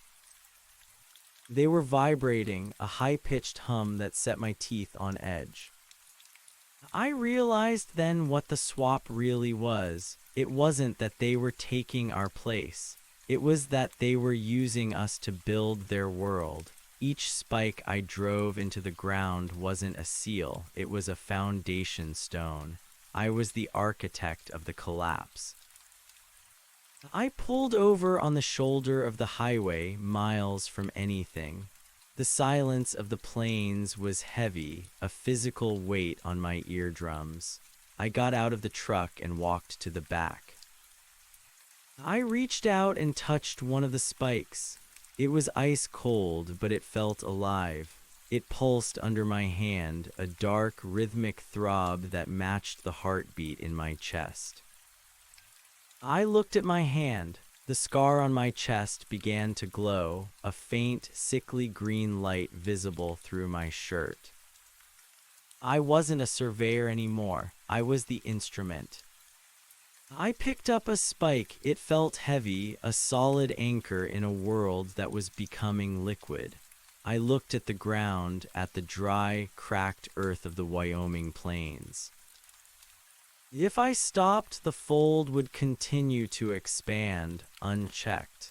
If I continued, I would be the one who hammered the nails into the coffin of reality. I looked at the shadow of the man in the gray suit. He was standing on the edge of the highway, watching me. He didn't have a face, but I could feel his expectation. He was waiting for me to do my job. He was waiting for me to measure the distance between what was and what would never be again. I knelt down in the dirt. I took a heavy mallet from the toolbox in the bed of the truck. "The measure," I whispered. My voice was no longer my own. It was a chorus of 1,000 rustling leaves, a million shadows laughing in the dark. I placed the point of the spike against the earth. "I am the measure." I swung the mallet. The sound didn't echo. It was swallowed by the plains, a flat, dead thud that felt like a period at the end of a sentence. The earth didn't crack, it didn't bleed, but as the spike sank into the soil, I felt a jolt of recognition. Somewhere in a place that wasn't a place, a door clicked shut, and another one opened. I stood up, my body feeling older, my bones feeling like they were made of glass. I looked at the ledger, sitting on the dashboard of the truck. A new page had turned. A new set of coordinates had appeared, written in a shimmering, iridescent ink that looked like oil on water. The next point was in Nebraska, a field of blackened wheat. I got back into the truck. The shadow in the passenger seat was gone. I looked in the mirror. I didn't have a shadow anymore. Not a tripod, not a man in a suit, not a silhouette of myself. I was a solid object in a world of light, and I cast no darkness. I was no longer part of the is. I was the bridge. I put the truck in gear and started driving east. The sun was beginning to rise again, a pale, weak light that did nothing to warm the air. I watched the road ahead, the long, straight line of the highway stretching out into the infinity of the plains. I knew that by the time I reached the next point, there wouldn't be much of me left. I was being used up piece by piece to stitch together a garment that would eventually cover the entire world. But I kept driving, because the only thing more terrifying than being the one who finishes the work is being the one who is left behind in the ruins of what's left. The radio began to hiss, a static-filled lullaby that sounded like the ocean. And beneath the static, a voice, Eris's voice, or maybe my own, began to count. 1, 2, 3, the distance between the breath and the bone. 4, 5, 6, the weight of the light as it dies. I hummed along, the sound vibrating in my hollow chest as I drove deeper into the heart of the fold, carrying a truckload of iron and a heart full of shadows. The Nebraska state line didn't come with a sign or a change in the pavement. It came with a shift in the pressure against my eardrums, a slow, pressurized thickening of the air that made the truck's engine labor as if it were climbing an invisible mountain. The landscape flattened until the concept of a horizon became a threat, a perfect, 360-degree edge that felt like the rim of a celestial drain. I didn't stop to sleep. Sleep was a border I no longer possessed the visa to cross. Every time I closed my eyes, I didn't see the back of my eyelids. I saw the inverted topography of the craters of the moon, the jagged glass teeth of the lava beds rendered in a negative space white that burned. I saw the grain elevator in Malvern not as a building, but as a throat. The radio didn't just hiss anymore. It spoke in the cadence of a frantic auctioneer, a rhythmic staccato delivery of coordinates, names of dead towns, and chemical compositions of soil. 41.50 north, 99.01 west, silty clay loam, high carbon, low soul, going once, going twice. I reached out to turn the knob, but my hand stopped inches away. My skin looked translucent in the dashboard's green glow, the veins beneath the surface appearing as dark, stagnant rivers. I wasn't just losing my shadow, I was losing my opacity. I reached the field of blackened wheat 3 hours before dawn. It was a sea of charcoal. Thousands of acres of grain that should have been golden under the harvest moon were instead a uniform, soot-colored waste. They didn't sway in the wind.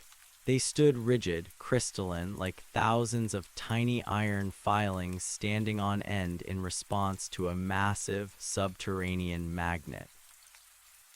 The truck died a mile before the farmstead. Not a mechanical failure, the electricity simply curdled. The headlights dimmed into a dull orange simmer and then vanished.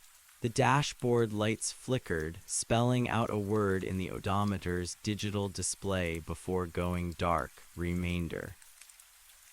I stepped out into the silence. It was so absolute it felt abrasive. I walked to the back of the truck and looked at the spikes. They were glowing now, a faint, pulsing violet that illuminated the interior of the truck bed. There were more of them than there had been in Wyoming. They were multiplying, or perhaps they were just manifesting as the is not gained mass.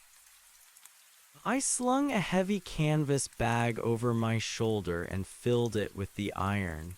Each stake weighed more than it should, a density that tugged at my spine. I grabbed the mallet and the ledger and began to walk into the wheat. The stalks didn't snap when I brushed against them. They chimed.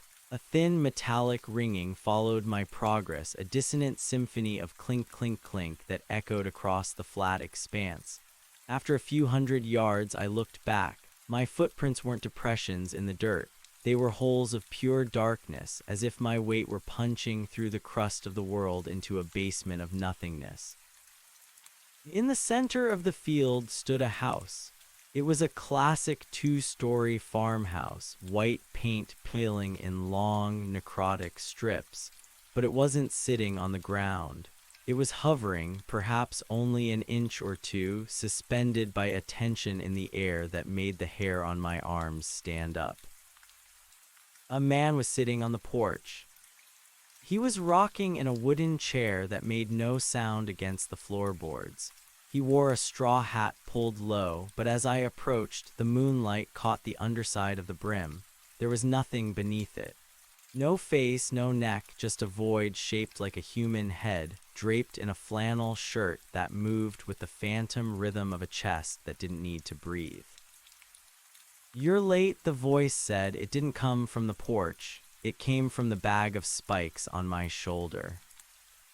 "The road was long," I said, my own voice sounding like a recording played at the wrong speed. The road is an illusion of sequence, the Void Man replied. He stopped rocking. You think you're traveling from west to east. You're just moving your finger across a map that's already been folded into a ball. You haven't moved an inch, Mason. You've just changed your perspective of the center. I dropped the bag of spikes. The heavy thud of iron against the blackened earth sent a ripple through the wheat, a wave of chiming that lasted for nearly a minute. Why the wheat? I asked, looking at the dead, crystalline stalks. What happened here?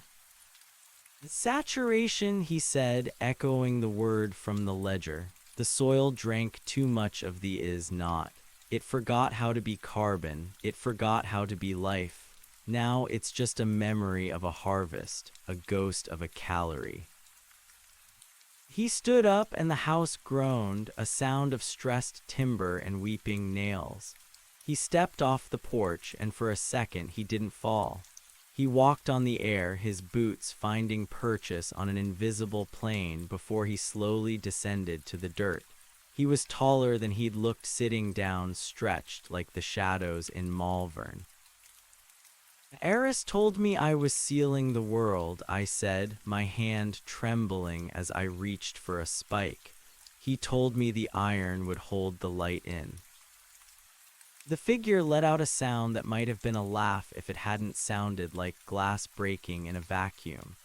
Eris was a cartographer of his own delusions. He thought he was the tailor. He didn't realize he was just the thread. And you are the needle. Every time you pierce the skin of the world, you pull us through. You aren't anchoring reality. You're stitching the shadow to the bone.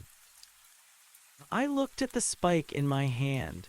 The iridescent sheen was swirling faster now, a miniature galaxy of oil and rust. I thought of the man in the gray suit. I thought of the clerk in the motel. I thought of the is not wearing my face. Then I'll stop, I said, throwing the spike away. It vanished before it hit the ground, swallowed by the darkness of the wheat. You can't stop, the figure said, moving closer. The air around him was cold, not the cold of winter, but the cold of an empty room in a house where no one has lived for 1,000 years. The measurement has already begun. To stop now is to leave the wound open. Do you want the world to bleed out, Mason, or do you want it to be transformed? He reached out a hand. It wasn't a hand. It was a collection of mathematical probabilities, a blur of fingers that existed in 3 places at once. He touched my chest right over the scar. The pain was exquisite. It wasn't a burn, it was a vacuum. It felt like he was reaching into my lungs and pulling out the very concept of oxygen.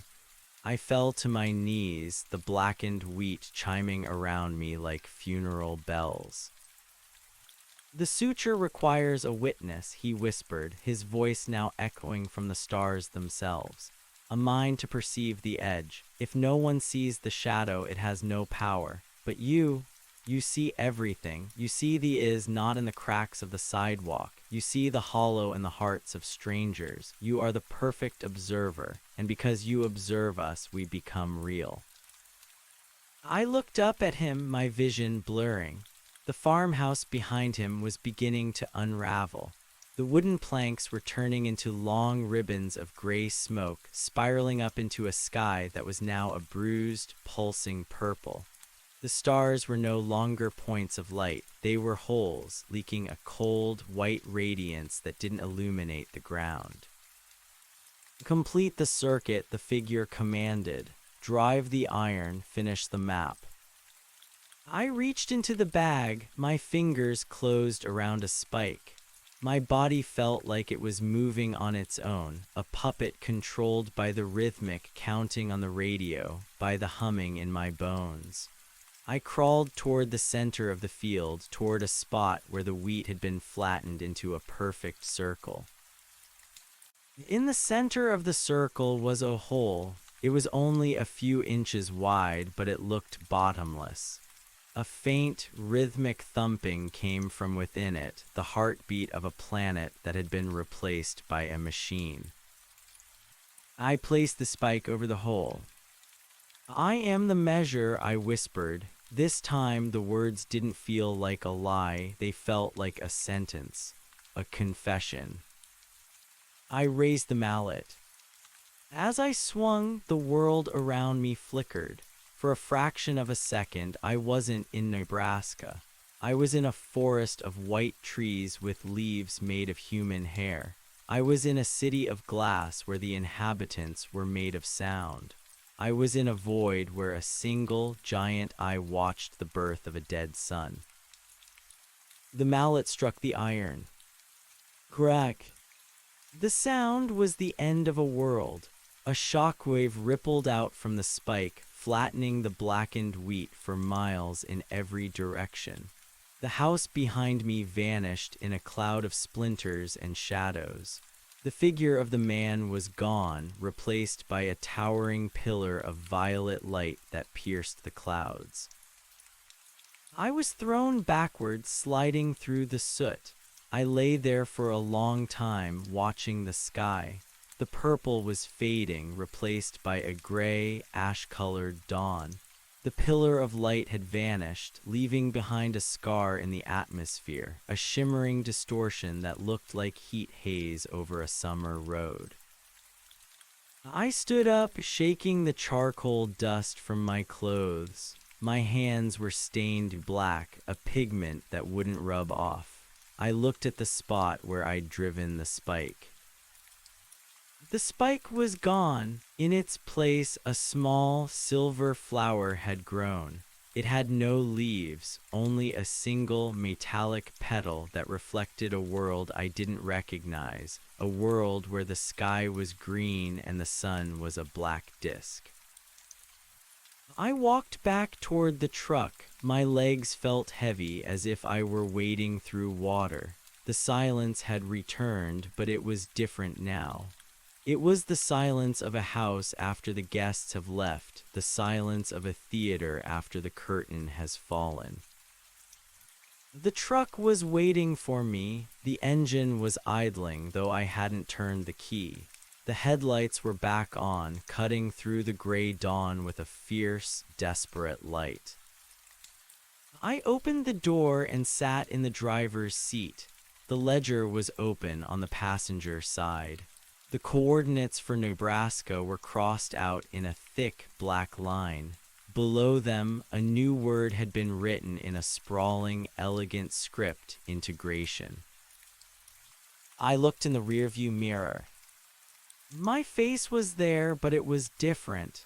My eyes were wider, the pupils dilated until there was no color left.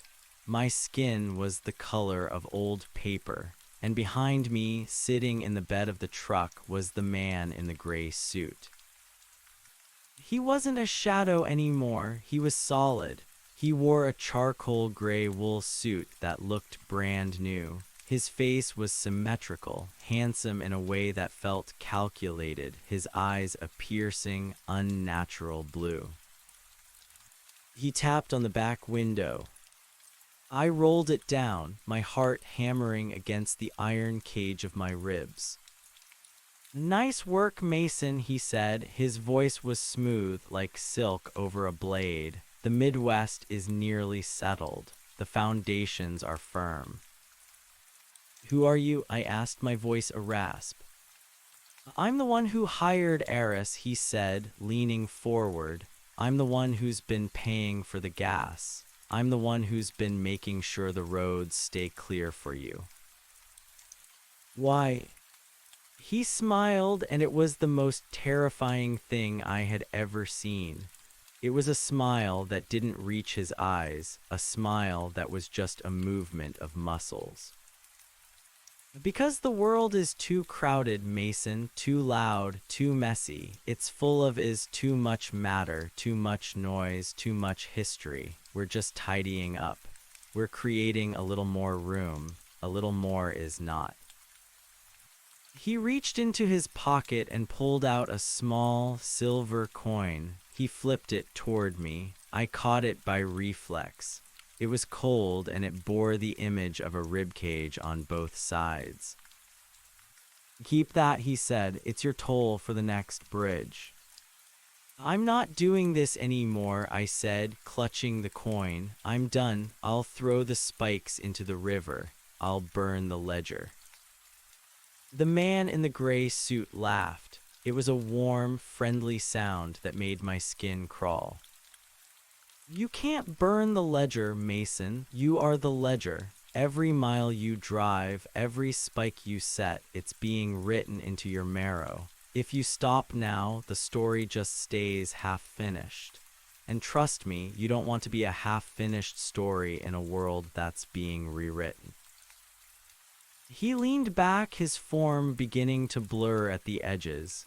"Next stop is Kansas. A dry well in a town called Oak Haven. Don't be late. The thirst there is significant."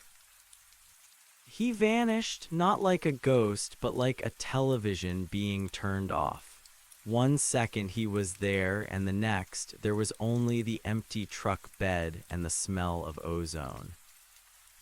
I looked at the coin in my hand. It was vibrating, a low-frequency hum that seemed to be communicating with the scar in my chest. I looked at the road ahead. The sun was up now, but it didn't feel like morning. It felt like the end of a very long day. The light was flat, casting no shadows, making the world look like a cardboard stage set. I put the truck in gear. I didn't have a choice. I was the needle, and the thread was already pulled through. If I stopped, the fabric would bunch up and tear. If I continued, the garment would be completed. I drove out of the field of blackened wheat, the silver coin cold against my palm. As I reached the highway, the radio flared to life one last time. 7, 8, and 9, the voice whispered, the number of stars that are left in the shrine. 10, 11, 12, the depth of the hole where the architects delve. I pressed the accelerator. The truck roared, a lonely sound in the vast, empty heart of the country. I headed south, toward Kansas, toward the dry well, toward the end of the map. I didn't look back. I knew that if I did, I wouldn't see the road I'd traveled. I would only see the gray, silent tide of the not following in my wake, erasing the world mile by mile, spike by spike. I was the measure, and the world was coming up short. The Nebraska-Kansas line was a seam of dust. It wasn't a boundary of soil or law, but a boundary of dehydration. As I crossed over, the moisture seemed to vanish not just from the air, but from my very memory of what it felt like to be damp. My tongue felt like a piece of dried leather, and my eyes ached with every blink, the lids scraping against the corneas like sandpaper. I stopped at a gas station near the border, a rusted skeletal remains of a place called the Last Drop. There were no pumps, only the concrete pedestals where they used to stand, looking like altars to a forgotten god of fossil fuels. I didn't need gas. The truck was running on something else now, a silent, rhythmic pulse that bypasses the internal combustion engine, but I needed to see a human face. I needed to know if the not had reached the people yet, or if they were still living in the blissful ignorance of the I walked into the small convenience store. The bell above the door didn't ring. It crumbled, falling to the floor in a heap of red dust. A woman was standing behind the counter. She was staring at a shelf of empty soda bottles, her hands resting on the linoleum. She didn't look up when I entered. She didn't look up when I cleared my throat. "Excuse me," I said, my voice sounding like a handful of gravel thrown against a wooden fence. "Do you have any water?" She turned her head slowly. Her neck made a sound like a dry branch snapping. Her skin was the color of the Kansas dirt, a pale, yellowish brown that looked like it would crack if she smiled. Her eyes were milky, the pupils pinpricks of black. "Water is a luxury of the past, traveler," she said, her voice a dry hiss. "We don't deal in luxuries here. We deal in the weight of the sun." "I just need a drink," I said, reaching for my wallet. She laughed, a hollow, rattling sound. "You don't need a drink, you need a purpose, and it looks like you found one." She pointed a bony finger at my chest, at the spot where the scar was pulsing beneath my shirt. "The iron is calling, isn't it? The spikes are getting heavy." I stepped back, the silver coin in my pocket suddenly feeling like a live coal. "How do you know about the spikes?" "Everyone knows about the spikes eventually," she said, her voice dropping to a whisper. "They're the only things that stay put. Everything else, it just drifts, it just evaporates. But the iron is the anchor." She reached under the counter and pulled out a small wooden box. She opened it and showed me the contents. Inside was a collection of teeth, human teeth, animal teeth, all of them bleached white and polished to a high shine. "I'm a collector," she said. "I collect the things that the is not leaves behind, the things that are too hard to be erased, the things that have a memory of their own." I turned and ran out of the store, the sound of her dry laughter following me like a swarm of locusts. I jumped into the truck and slammed the door, my heart racing. The radio was silent, but the dashboard was glowing with a new intensity. The word remainder had been replaced by a series of numbers that were counting down. 99, 98, 97. I put the truck in gear and headed south toward Oak Haven. The landscape was changing. The flat plains were giving way to rolling hills, but they weren't the green, fertile hills of the postcards. They were gray and barren, looking like the folds of an old, dusty blanket. The trees were stunted and twisted, their branches reaching up like the fingers of a drowning man.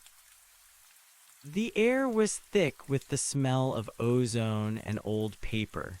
It was the smell of a library that had been closed for 100 years, a smell of stagnant knowledge and forgotten stories.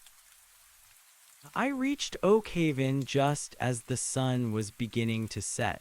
It wasn't a town so much as a collection of ruins, a handful of houses and a general store clustered around a central square.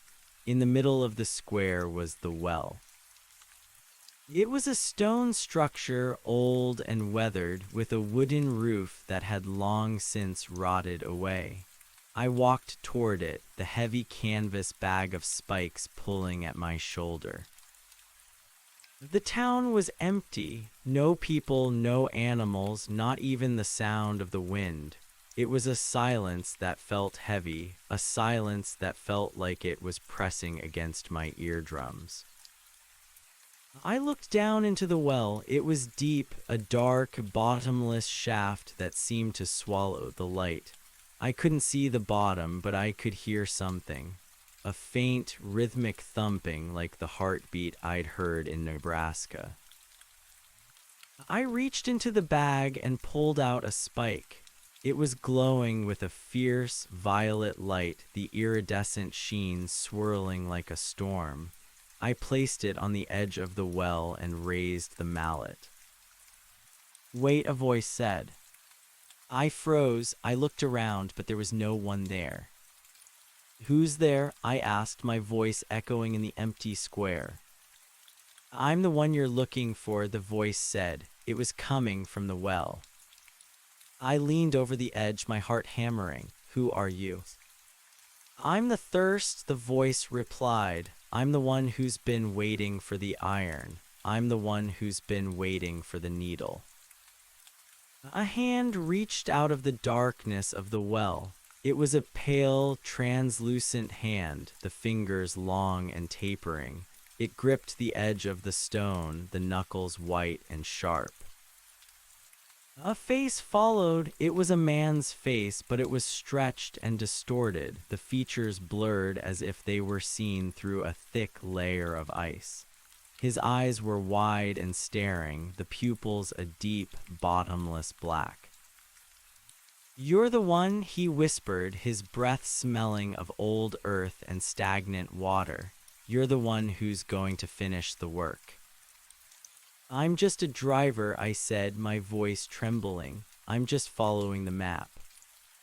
"The map is a lie," the man said, his voice rising. "The map is just a way to keep you moving. The real work is here. The real work is in the well." He reached out and grabbed my arm. His grip was cold, a freezing, numbing cold that seemed to seep into my very bones. I tried to pull away, but he was too strong. "Give me the iron," he commanded. "Give me the spike." I looked at the spike in my hand. It was pulsing with a rhythmic, hypnotic light. I felt a sudden, overwhelming urge to give it to him, to let him take the burden, to let him finish the work. But then I remembered the man in the gray suit. I remembered his smile, his calculated, artificial smile. I remembered the way he'd looked at me as if I were nothing more than a tool, a piece of equipment. "No," I said, my voice finding a sudden, unexpected strength. "I'm the one who drives the spikes. I'm the one who finishes the work." I raised the mallet and struck the spike. Crack! The sound was even louder than it had been in Nebraska. It was a sound that seemed to shatter the very air, a sound that sent a shockwave through the ground that knocked me off my feet. The man in the well let out a scream, a high-pitched, piercing sound that sounded like metal being torn. He vanished back into the darkness, his hand slipping from the edge of the stone. The well began to glow. A pillar of violet light erupted from the shaft, piercing the sky and illuminating the ruins of Oakhaven with a fierce, unnatural radiance. I lay on the ground, gasping for breath, watching the light. It was beautiful and terrifying, a manifestation of the is-not that was both a promise and a threat. The light faded, leaving behind a shimmering distortion in the air. The well was gone, replaced by a smooth, obsidian surface that reflected the stars. I stood up, my body aching, my mind a blur of exhaustion and fear. I walked back toward the truck, the silence of Oakhaven now filled with a low, rhythmic humming. The truck was waiting, the engine was idling, the headlights cutting through the darkness. I opened the door and sat in the driver's seat, my hands trembling. The ledger was open, the word integration had been crossed out. Below it, a new word had been written, saturation. I looked in the rearview mirror. The man in the gray suit was gone. In his place, sitting in the back of the truck, was Eris. He looked different. His face was pale and drawn, his eyes sunken and dark. He was wearing the same worn coat, but it looked too big for him, as if he were shrinking. "You did it, Mason," he said, his voice a rasping whisper. "You finished the Kansas circuit." "Eris," I said, my voice thick with emotion. "What's happening? What are we doing?" He looked at me, his eyes filled with a deep, existential sadness. "We're rewriting the world, Mason. We're taking the noise and the chaos and the and we're turning it into something else. Something simpler. Something quieter." "But at what cost?" I asked. "The people, the towns, they're disappearing, they're being erased." They're not being erased, Eris said, his voice firm. They're being transformed. They're becoming part of the is not. They're becoming part of the new world. I don't want to be part of the new world, I said, my voice breaking. I want my old world back. I want my shadow back. Eris smiled a sad, knowing smile. There is no going back, Mason. The needle has already passed through the fabric. The thread is already pulled tight. All we can do now is finish the garment. He leaned forward, his face inches from mine. The next stop is Oklahoma, a place called Blackwood. There's a bridge there, a bridge that spans a river that no longer exists. You need to drive the spike into the center of the bridge. You need to anchor the transition. And then I asked.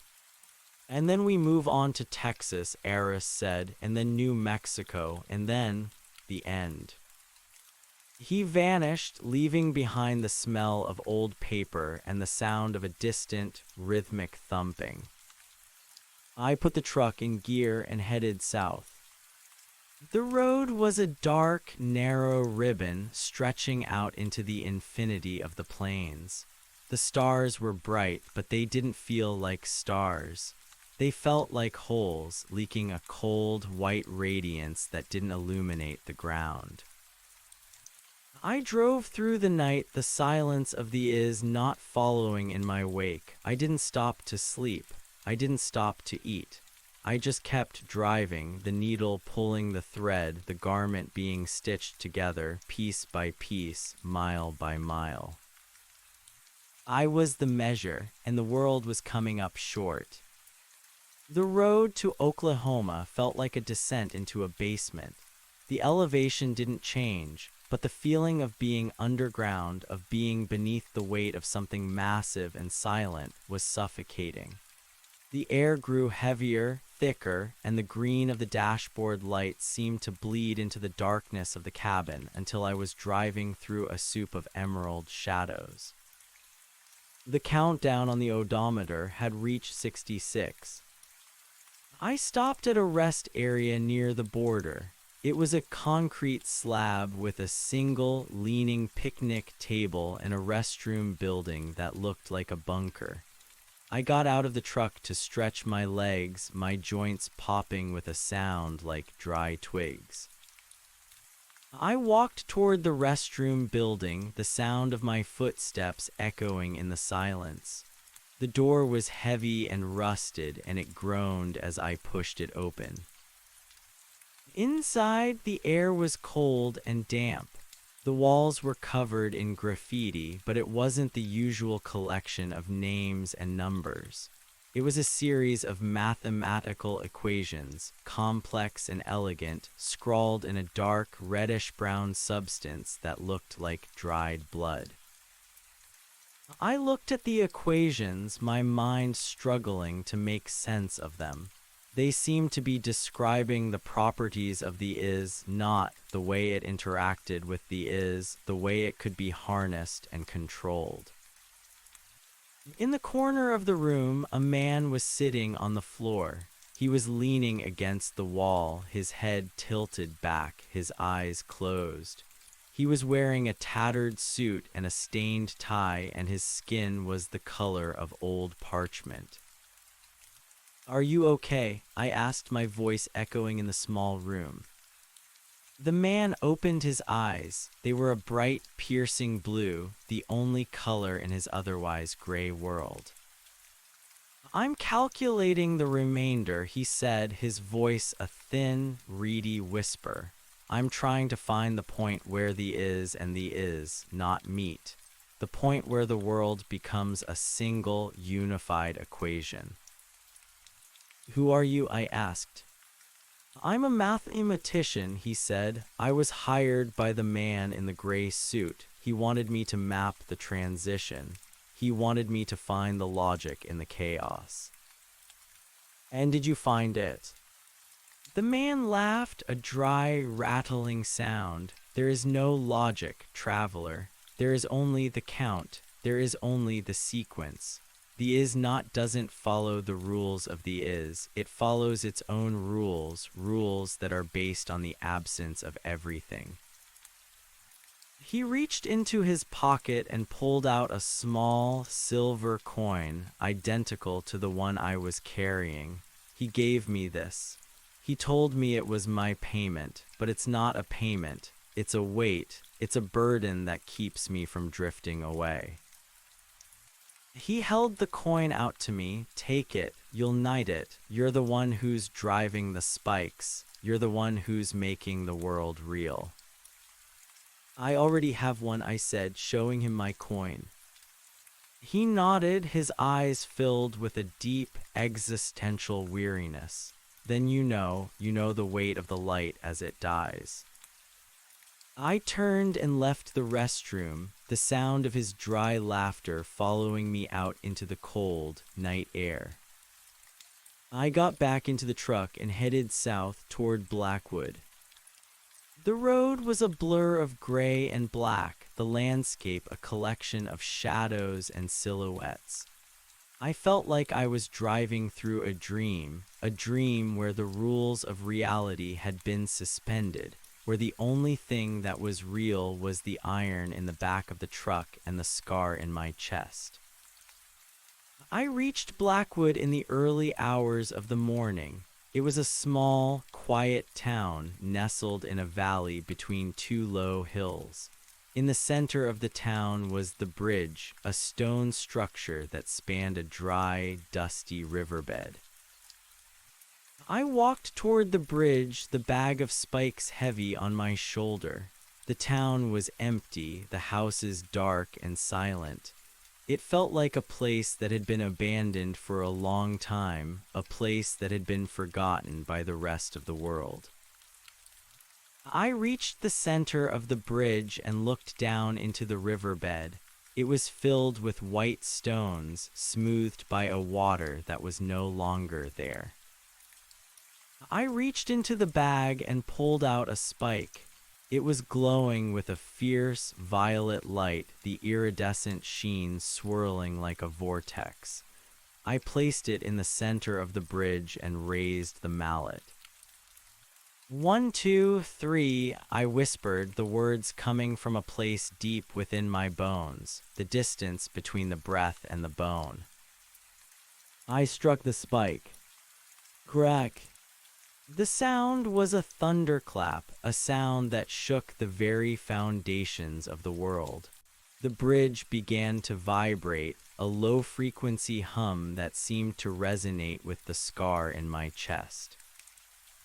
A pillar of violet light erupted from the spike, piercing the sky and illuminating the town of Blackwood with a fierce, unnatural radiance.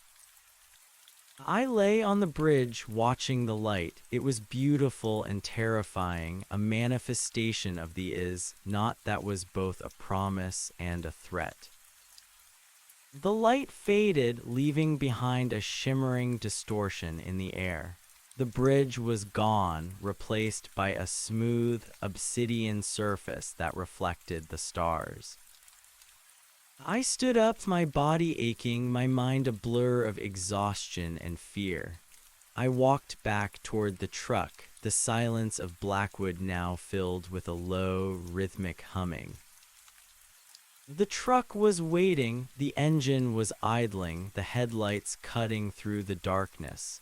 I opened the door and sat in the driver's seat, my hands trembling. The ledger was open. The word saturation had been crossed out. Below it, a new word had been written, convergence. I looked in the rearview mirror. The man in the gray suit was sitting in the back of the truck. He was wearing a fresh suit, his hair perfectly combed, his eyes a piercing, unnatural blue. "Excellent work, Mason," he said, his voice smooth and cold. "The Oklahoma circuit is complete. The foundations are firm." "Where to now?" I asked, my voice a rasp. "Texas," he said, leaning forward, "a place called Alara. There's a tower there, a tower that reaches up into the heart of the is not. You need to drive the final spike into the base of the tower. You need to complete the circuit. And then I asked. The man in the gray suit smiled, and it was the most terrifying thing I had ever seen. And then, Mason, the world will be finished. The garment will be complete, and you will be the one who wears it. He vanished, leaving behind the smell of ozone and the sound of a distant, rhythmic thumping. I put the truck in gear and headed south, toward Texas, toward Alara, toward the end of the map. I didn't look back. I knew that if I did, I wouldn't see the road I'd traveled. I would only see the gray, silent tide of the not following in my wake, erasing the world mile by mile, spike by spike. I was the measure, and the world was coming up short. The state line into Texas wasn't marked by a sign or a change in the asphalt. It was marked by the sky. The deep, bruised purple of the Oklahoma night didn't fade into dawn. It curdled into a sickly, translucent yellow like a bruised fruit left too long in the sun. The horizon didn't sit where it was supposed to. It shimmered and retreated, pulling the distance along with it, making the road feel like an accordion bellows being drawn out to its breaking point. The odometer hit 33. I could feel the weight of the silver coins in my pocket. They were no longer just metal. They were anchors, dragging at my hip, keeping my physical form tethered to the vinyl seat of the truck. Without them, I suspected I would have simply drifted upward, dissolving into the yellow haze like a drop of ink in a glass of water. The radio crackled to life, but there was no music. There wasn't even static. Instead, it was the sound of a woman crying, but the sound was played backward, the gasps for air turning into sharp, percussive exhales that timed themselves to the rhythmic thumping of the engine. Ilera, I whispered, the name tasting like copper and dust. The landscape of North Texas had been stripped of its identity. The oil derrick skeletons that usually haunted these plains were gone, replaced by tall, jagged shards of obsidian that thrust out of the earth at impossible angles. They didn't cast shadows. Instead, they seemed to absorb the light around them, creating pockets of absolute darkness in the middle of the jaundiced day. I passed a hitchhiker standing by a rusted cattle guard. He didn't have a face, just a smooth, featureless expanse of skin where his features should have been. He didn't wave. He just stood there holding a sign that read the numerator. I didn't slow down. I couldn't. The truck was moving with a will of its own now, the needle on the speedometer buried past the 100 mark, though the telephone poles passed by with the agonizing slowness of a funeral procession. I reached the outskirts of Ilera by midday. It wasn't a town anymore. It was a geometry problem. The buildings were folded into one another, roofs merging with sidewalks, windows opening into solid brick. In the center of this architectural nightmare stood the tower. It wasn't built of stone or steel. It looked like it had been woven out of frozen smoke. It spiraled upward, narrowing into a needle-fine point that pierced the yellow sky, and from that point, a dark ripple moved outward, like a stone dropped into a pond of glass. I parked the truck at the base of the structure. The engine died before I turned the key, the mechanical heart finally giving up. The silence that followed was so absolute it felt like a physical blow. I sat there for a minute, my hands fused to the steering wheel, watching the countdown on the dashboard. 3210. The word convergence flickered once and then vanished, leaving the screen blank and dead. I grabbed the canvas bag. It was lighter now, containing only the final spike and the mallet. The iron felt freezing, a cold that bypassed the skin and went straight for the marrow. I stepped out of the truck and felt the ground crunch under my boots. It wasn't gravel. It was bone, thousands of tiny, bleached fragments, the remainder of 1,000 lives that had been processed through this place. "You're late, Mason," a voice said. I turned. It was the woman from the store in Kansas, the collector of teeth. She was sitting on a pile of obsidian shards, polishing a human molar with the hem of her apron. She looked younger here, or perhaps just less decayed. Her eyes were bright with a feverish intelligence. "The mathematician said there was no logic," I said, my voice sounding thin and brittle in the dead air. "He was looking for numbers," she said, standing up. "Numbers are just names for quantities. This isn't about how much, Mason. It's about how little. It's about the subtraction." She walked toward the tower and placed a hand on its swirling, smoky surface. "This is the drain, Mason. Everything that is has to go somewhere when it becomes is not. It all pours through here. The memories, the smells, the way the light hits a kitchen table at 4 in the afternoon. It all gets distilled. It all gets turned into the anchor." "I'm supposed to drive the spike," I said, reaching into the bag. "The final one," she whispered. "The one that seals the lid. Do you know what happens to the driver when the circuit is closed?" "I'm the measure," I said, repeating the words like a mantra. "The measure is always discarded once the cut is made," she said, her voice filled with a strange, maternal pity. "You aren't the builder, Mason, you're the ruler.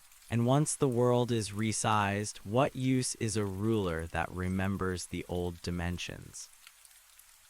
I ignored her. I walked to the very center of the tower's base where a small, circular indentation waited in the obsidian floor. It was the exact diameter of the spike.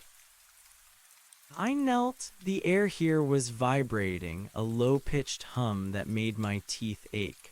I pulled the final spike from the bag. It didn't glow violet like the others. It was a dull, matte black, a color so deep it seemed to pull the very vision from my eyes. It felt heavier than the truck itself.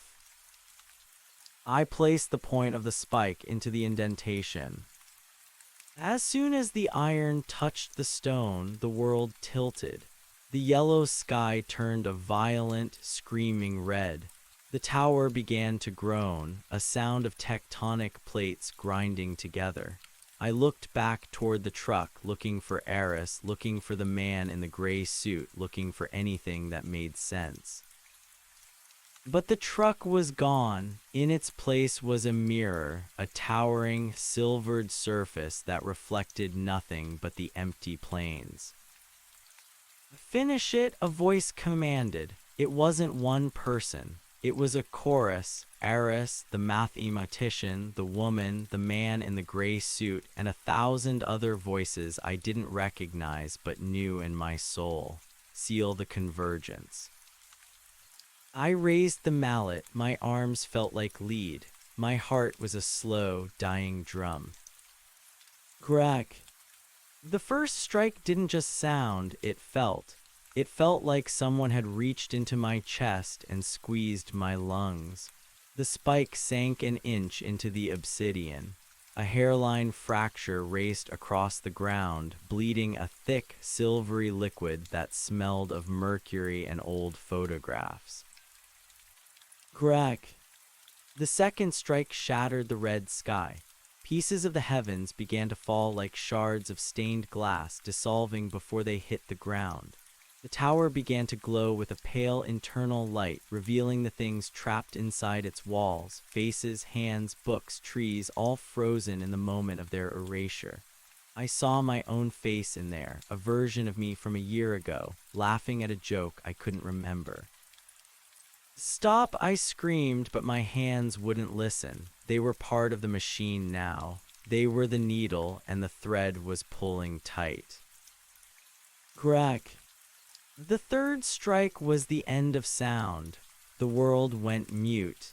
The vibration in my chest reached a crescendo, a frequency so high it turned into a sickening, hollow void. The spike was level with the ground. The silver liquid erupted, flooding the square, rising over my boots, my knees, my waist. It wasn't wet, it was memory. As it touched me, I remembered the smell of my mother's hair. I remembered the first time I'd seen snow. I remembered the name of my first dog. And then, as the liquid rose higher, those memories vanished. They weren't forgot, they were extracted. They were being fed into the spike, into the tower, into the new world. I was being emptied. I looked up. The man in the gray suit was standing at the top of the tower, though he was miles away. He looked down at me, and for the first time his smile was gone. He looked solemn. He raised a hand in a mock salute. "The world is quiet now, Mason," his voice whispered directly into my brain. "No more noise, no more mess, just the remainder." The silver liquid reached my chin. I tasted the salt of a billion tears. I felt the weight of the silver coins in my pocket one last time before they dissolved, their purpose served. I wasn't Mason anymore. I wasn't a driver. I wasn't a man. I was the point where the line stopped. The light from the tower expanded, a white, blinding sphere that consumed Alara, consumed Texas, consumed the horizon. It moved with the speed of thought, erasing the is and replacing it with a perfect, silent not. I felt myself stretching, becoming thin, becoming a shadow of a shadow. And then there was the door. It appeared in the middle of the white void, a simple wooden door with a brass handle. It was the door to the office in Omaha. I reached out, my hand translucent and flickering like a bad television signal. I turned the knob. The office was exactly as I had left it. The fluorescent lights hummed. The smell of stale coffee hung in the air. The man in the gray suit was sitting behind the desk, his hands folded neatly. "Sit down, Mason," he said. I sat. My body felt light, as if I were made of parchment. I looked down at my hands. They were there, but they looked like sketches, the lines faint and imprecise. "Is it done?" I asked. My voice didn't sound like mine. It sounded like a recording of a recording. "The transition is complete," he said, opening the ledger. He turned to the final page. It was blank, save for a single, tiny dot in the center. "The world has been integrated. The noise has been filtered. We are now in the remainder." "Where is everyone?"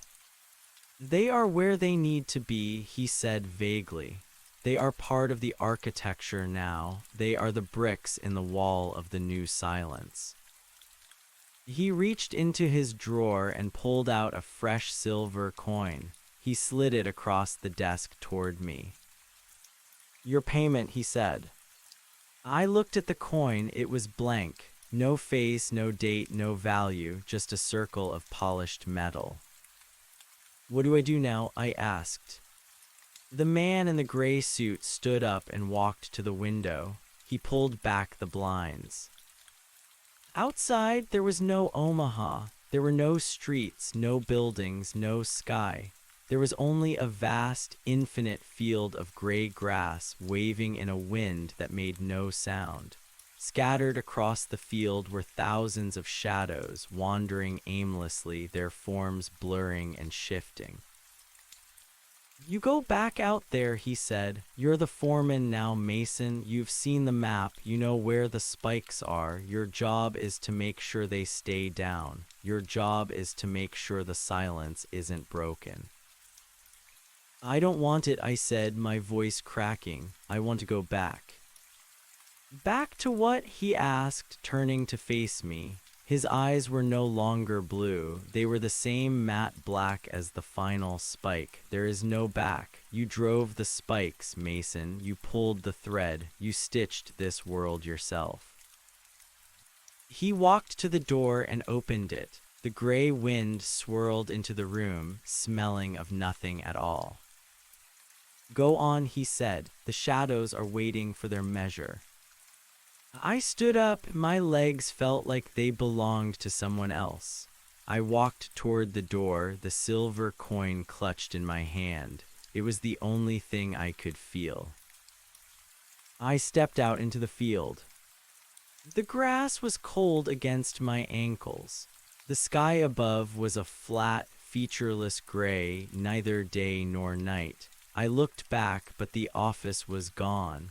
There was only the endless field and the distant, rhythmic thumping of a heart that no longer had a body to beat in. I started walking. I saw a figure in the distance, a man in a worn coat. I hurried toward him, my heart leaping with a spark of hope. Eris, I called out. The figure turned. It was Eris, but his face was gone. He was just a silhouette, a hole in the world shaped like a man. He looked at me, or where his eyes should have been, and pointed toward the horizon. The spikes, Mason, he whispered, the sound coming from the wind itself. Check the spikes.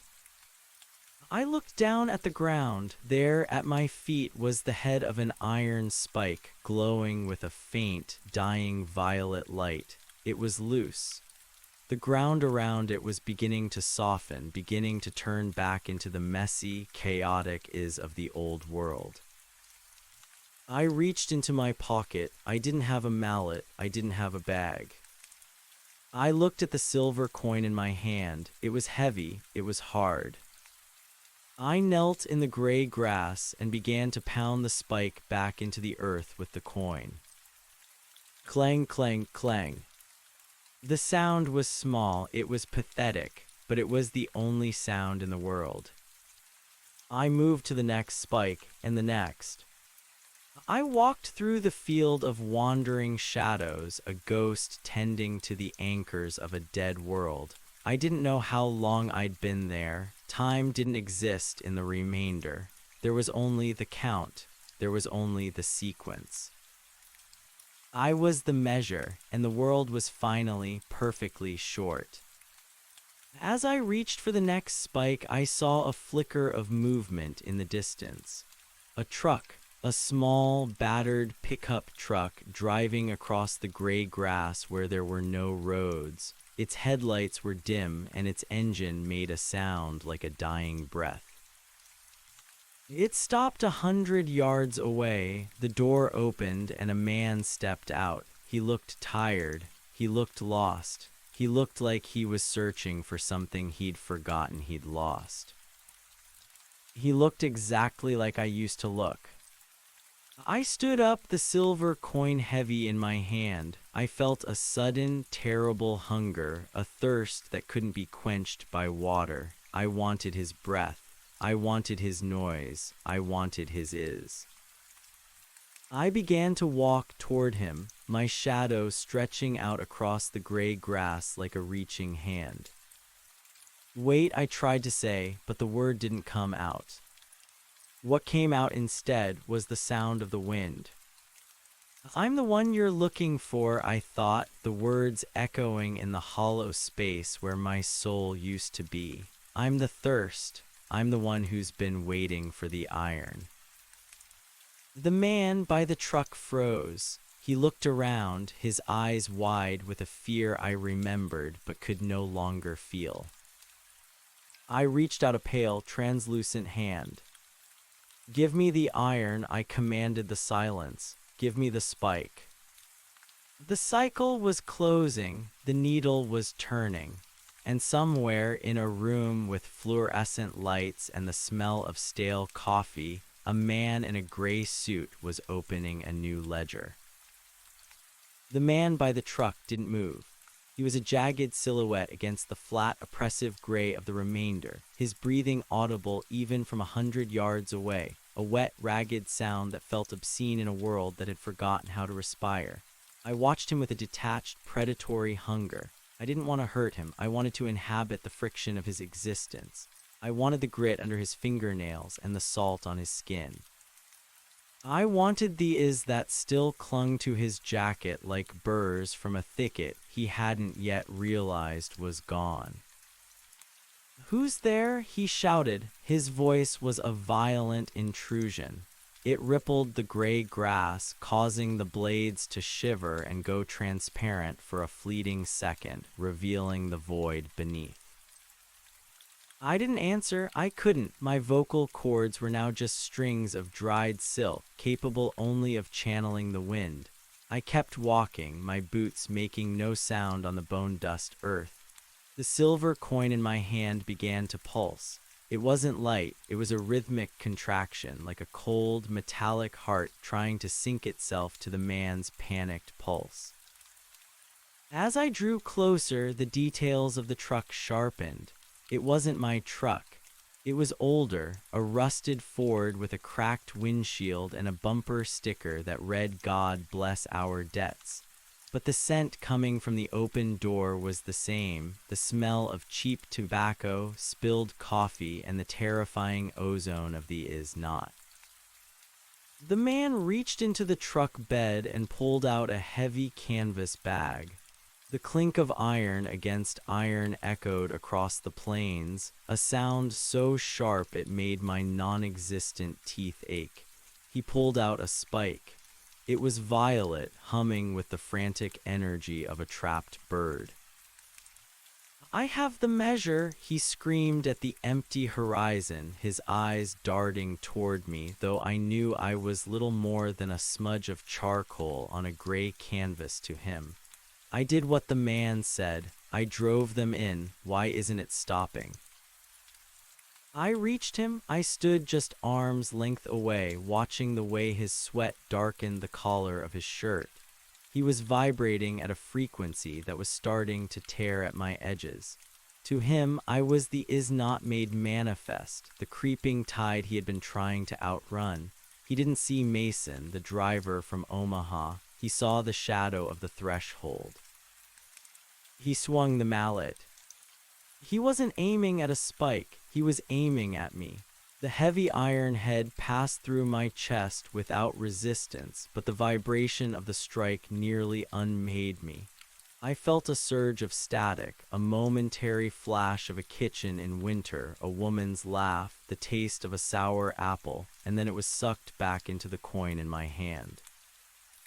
I reached out and touched the violet spike he held. The contact was an explosion. The violet light didn't just shine, it screamed. It flooded the gray field, turning the grass into a sea of bruised neon. For a heartbeat, the world of his slammed back into place. I saw the clouds heavy and real. I smelled the damp earth of a Texas spring. I saw the man's face, terrified, young, and covered in the dust of 1,000 miles. "Let go," I whispered, the wind finally finding a shape. He didn't let go. He gripped the iron tighter, his knuckles white. He said I'd be the one who wears it. He said the garment would be complete. "The garment has no sleeves," I said, the realization dawning on me with a cold, crystalline clarity. "It has no hem. It's a shroud, and you're just the thread." I pressed the blank silver coin against his forehead. The heat of his life flowed into the metal.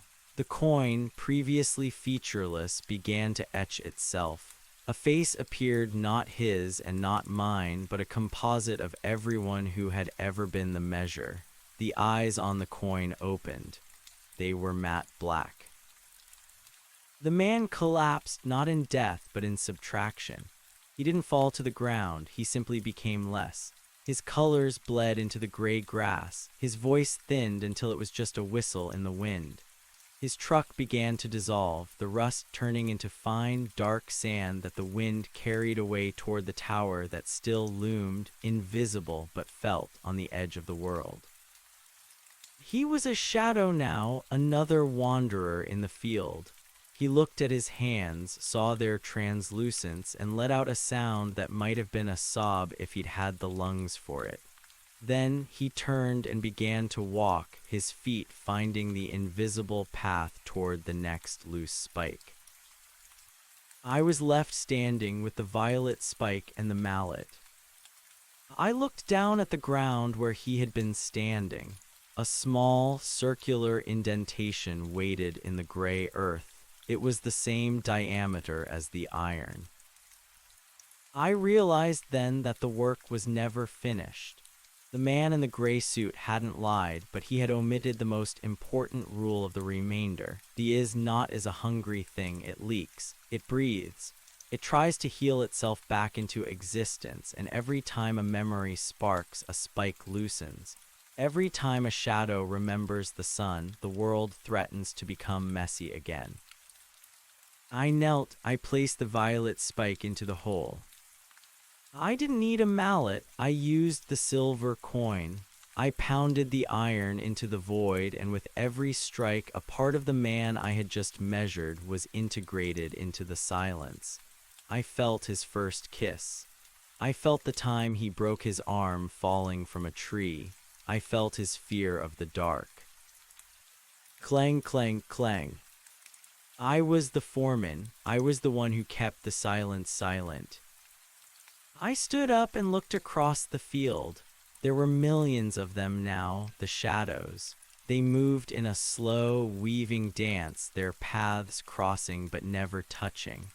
They were the ghosts of the old world, the discarded remnants of a reality that had been too loud, too bright, too much. In the distance, I saw the man in the gray suit. He wasn't in an office anymore. He was walking through the grass, carrying a long, thin pole with a hook on the end. He was harvesting. Every so often, he would reach out and hook a shadow, pulling it toward him. The shadow would resist for a moment, then dissolve into a puff of gray vapor that he inhaled with a look of profound satisfaction. He saw me and nodded. It wasn't a greeting between friends. It was a nod of acknowledgement between two parts of a machine. "The circuit is holding, Mason," he called out. His voice was the only thing in the remainder that still had weight. It sounded like the closing of a heavy vault door. "How long?" I asked. "Until the last is accounted for," he said, moving toward a shadow that looked like a young girl chasing a non-existent hoop. "Until the remainder is 0. And then..." He paused, the hook hovering over the girl's flickering form. He looked up at the gray, empty sky, and for a second I thought I saw a flicker of something like regret in his black eyes. "And then, Mason, we finally get to sleep." He hooked the girl. She vanished without a sound. I turned away and looked at the horizon. Far off, where the gray met the slightly darker gray, I saw a pinprick of light. It wasn't violet. It wasn't yellow. It was a soft, warm amber, the color of a porch light left on for someone who was late coming home. It was Alara, not the geometry nightmare, but the memory of it. A piece of the is that had refused to be integrated. A stubborn pocket of noise in the perfect silence. I felt a tug in my chest, a phantom pain in a heart that was no longer there. I started walking toward it. The grass grew taller as I moved, the blades turning from gray to a dull, sickly green. The wind began to carry smells again, not the ozone of the is not, but the smell of rain on hot asphalt, of honeysuckle, of diesel. The silver coin in my pocket grew hot. It began to vibrate, a warning hiss that vibrated through my thigh. "Check the spikes, Mason," the wind whispered. "Stay on the path, Mason. The measure must be true." I ignored it. I walked faster. My form began to flicker. One moment I was a shadow, the next I could see the veins in my hands, the hair on my arms. The is was trying to reclaim me, and it hurt. It felt like being flayed, like every cell in my body was being pulled through a needle's eye. I reached the edge of the amber light. It was a house, a small white frame house with a wraparound porch. It sat in the middle of the gray field like an island in a dead sea. On the porch, a woman was sitting in a rocking chair. She was sewing something, a long, shimmering piece of fabric that looked like it was made of starlight. Ilara, I gasped. The name didn't taste like copper anymore. It tasted like home. She didn't look up. Her needle moved with a rhythmic, hypnotic precision. In and out, in and out. You shouldn't be here, Mason, she said. Her voice was the porch light made sound. You're the measure. You belong to the field. I don't want the field, I said, stepping onto the first wooden step. The wood groaned under my weight, a real, beautiful, honest sound. I want to come inside. There is no inside, she said, finally looking up. Her eyes weren't black, they weren't blue, they were mirrors. In them, I saw the entire map, the road from Omaha, the spikes in the dirt, the mathematician's blood, the silver coins. I saw the world being erased, mile by mile, by the man I had become. I'm the one sewing the garment now, Mason, she said, holding up the fabric. The man in the gray suit, he only collects the scraps. I'm the one who makes them into something else. What are you making? I asked, my hand trembling as I reached for the railing. A new map, she whispered, a map of the things that were too small to be measured, the things the spikes couldn't hold down. She stood up and walked to the edge of the porch. She reached out and touched my cheek. Her hand was warm. It was the first time I had felt warmth since I left Omaha. But you can't come in, Mason. You have too much of the is not on you. You've driven too many spikes. You've become the tool. Then take it back, I pleaded. Take the measure, unmake me. She looked past me out into the gray field where the thousands of shadows wandered. I can't unmake what has been integrated, but I can give you a choice. She held out the shimmering fabric. You can go back to the field and be the foreman.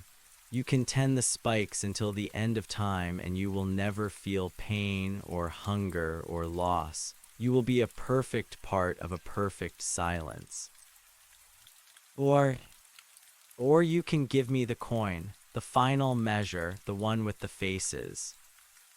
I reached into my pocket and pulled out the silver coin. The faces on it were screaming now, a silent silver agony. If I give it to you, what happens to me?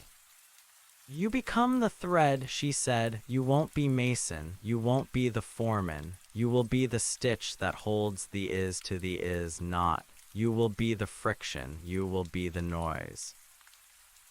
I looked back at the field. I saw the man in the gray suit approaching, his hook glinting in the dull light. He was coming for the house. He was coming to integrate the amber light. I looked at the coin, then I looked at Alara's. The world was coming up short, I whispered. It always does, she said. That's why we have to keep sewing. I placed the coin in her hand.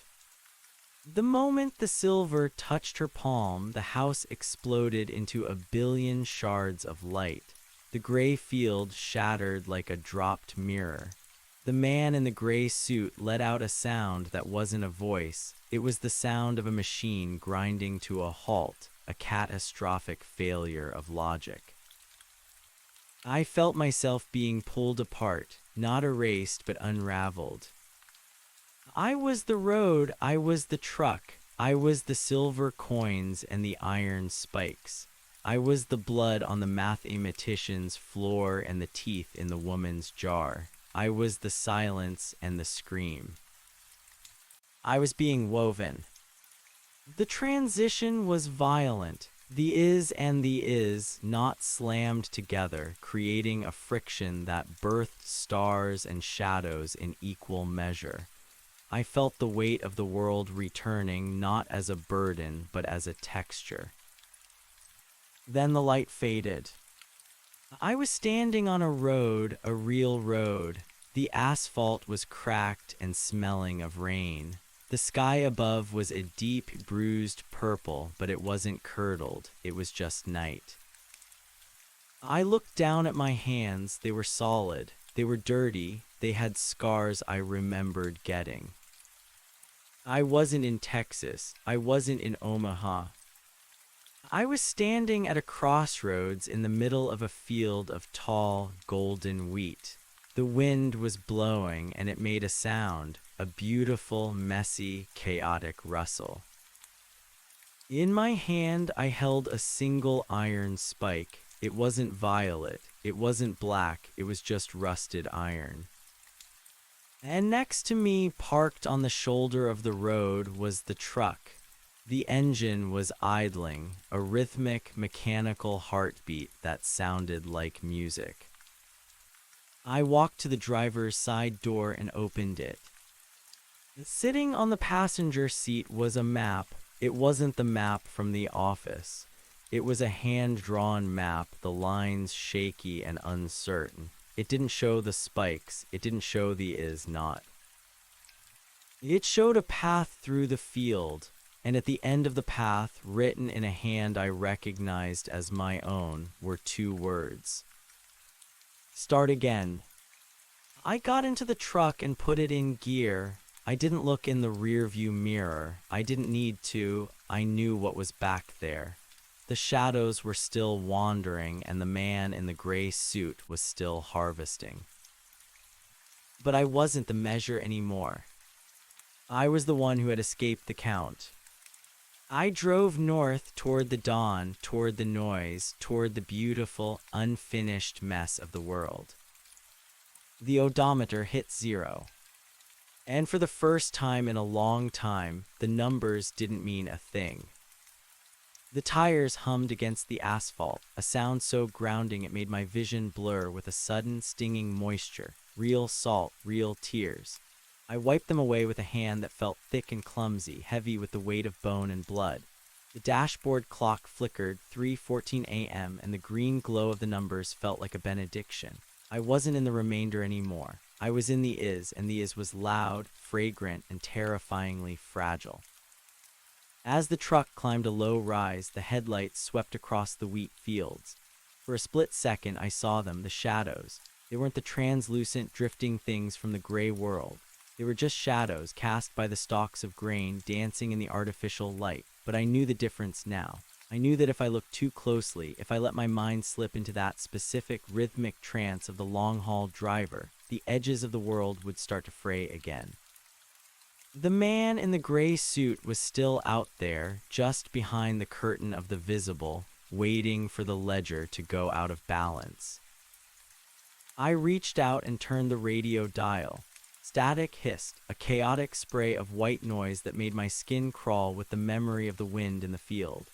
I kept turning until a signal caught, a distant, fading station playing a blues song so old it sounded like it was being squeezed out of the earth itself. The singer's voice was gravel and honey, a testament to a life that had been measured in heartbreaks rather than iron spikes.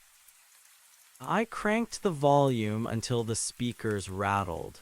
I needed the noise. I needed the imperfection of it to anchor me to the seat. The road ahead began to curve, winding down toward a valley where a cluster of lights twinkled like fallen stars. A town, a place where people slept and dreamed and woke up to the smell of frying bacon and the anxiety of unpaid bills. It was a beautiful, cluttered mess of existence, and as I drove toward it, I felt a sudden, sharp pang of responsibility. I was the stitch. Ilara had said it. I was the friction that held the 2 worlds apart. I looked down at the rusted iron spike sitting on the bench seat beside me. It looked ordinary, but when I touched it, I could feel a faint, subharmonic vibration. It wasn't a tool for the man in the gray suit anymore. It was a lightning rod. I realized then that the is not didn't just happen. It was invited in by the voids we left in ourselves.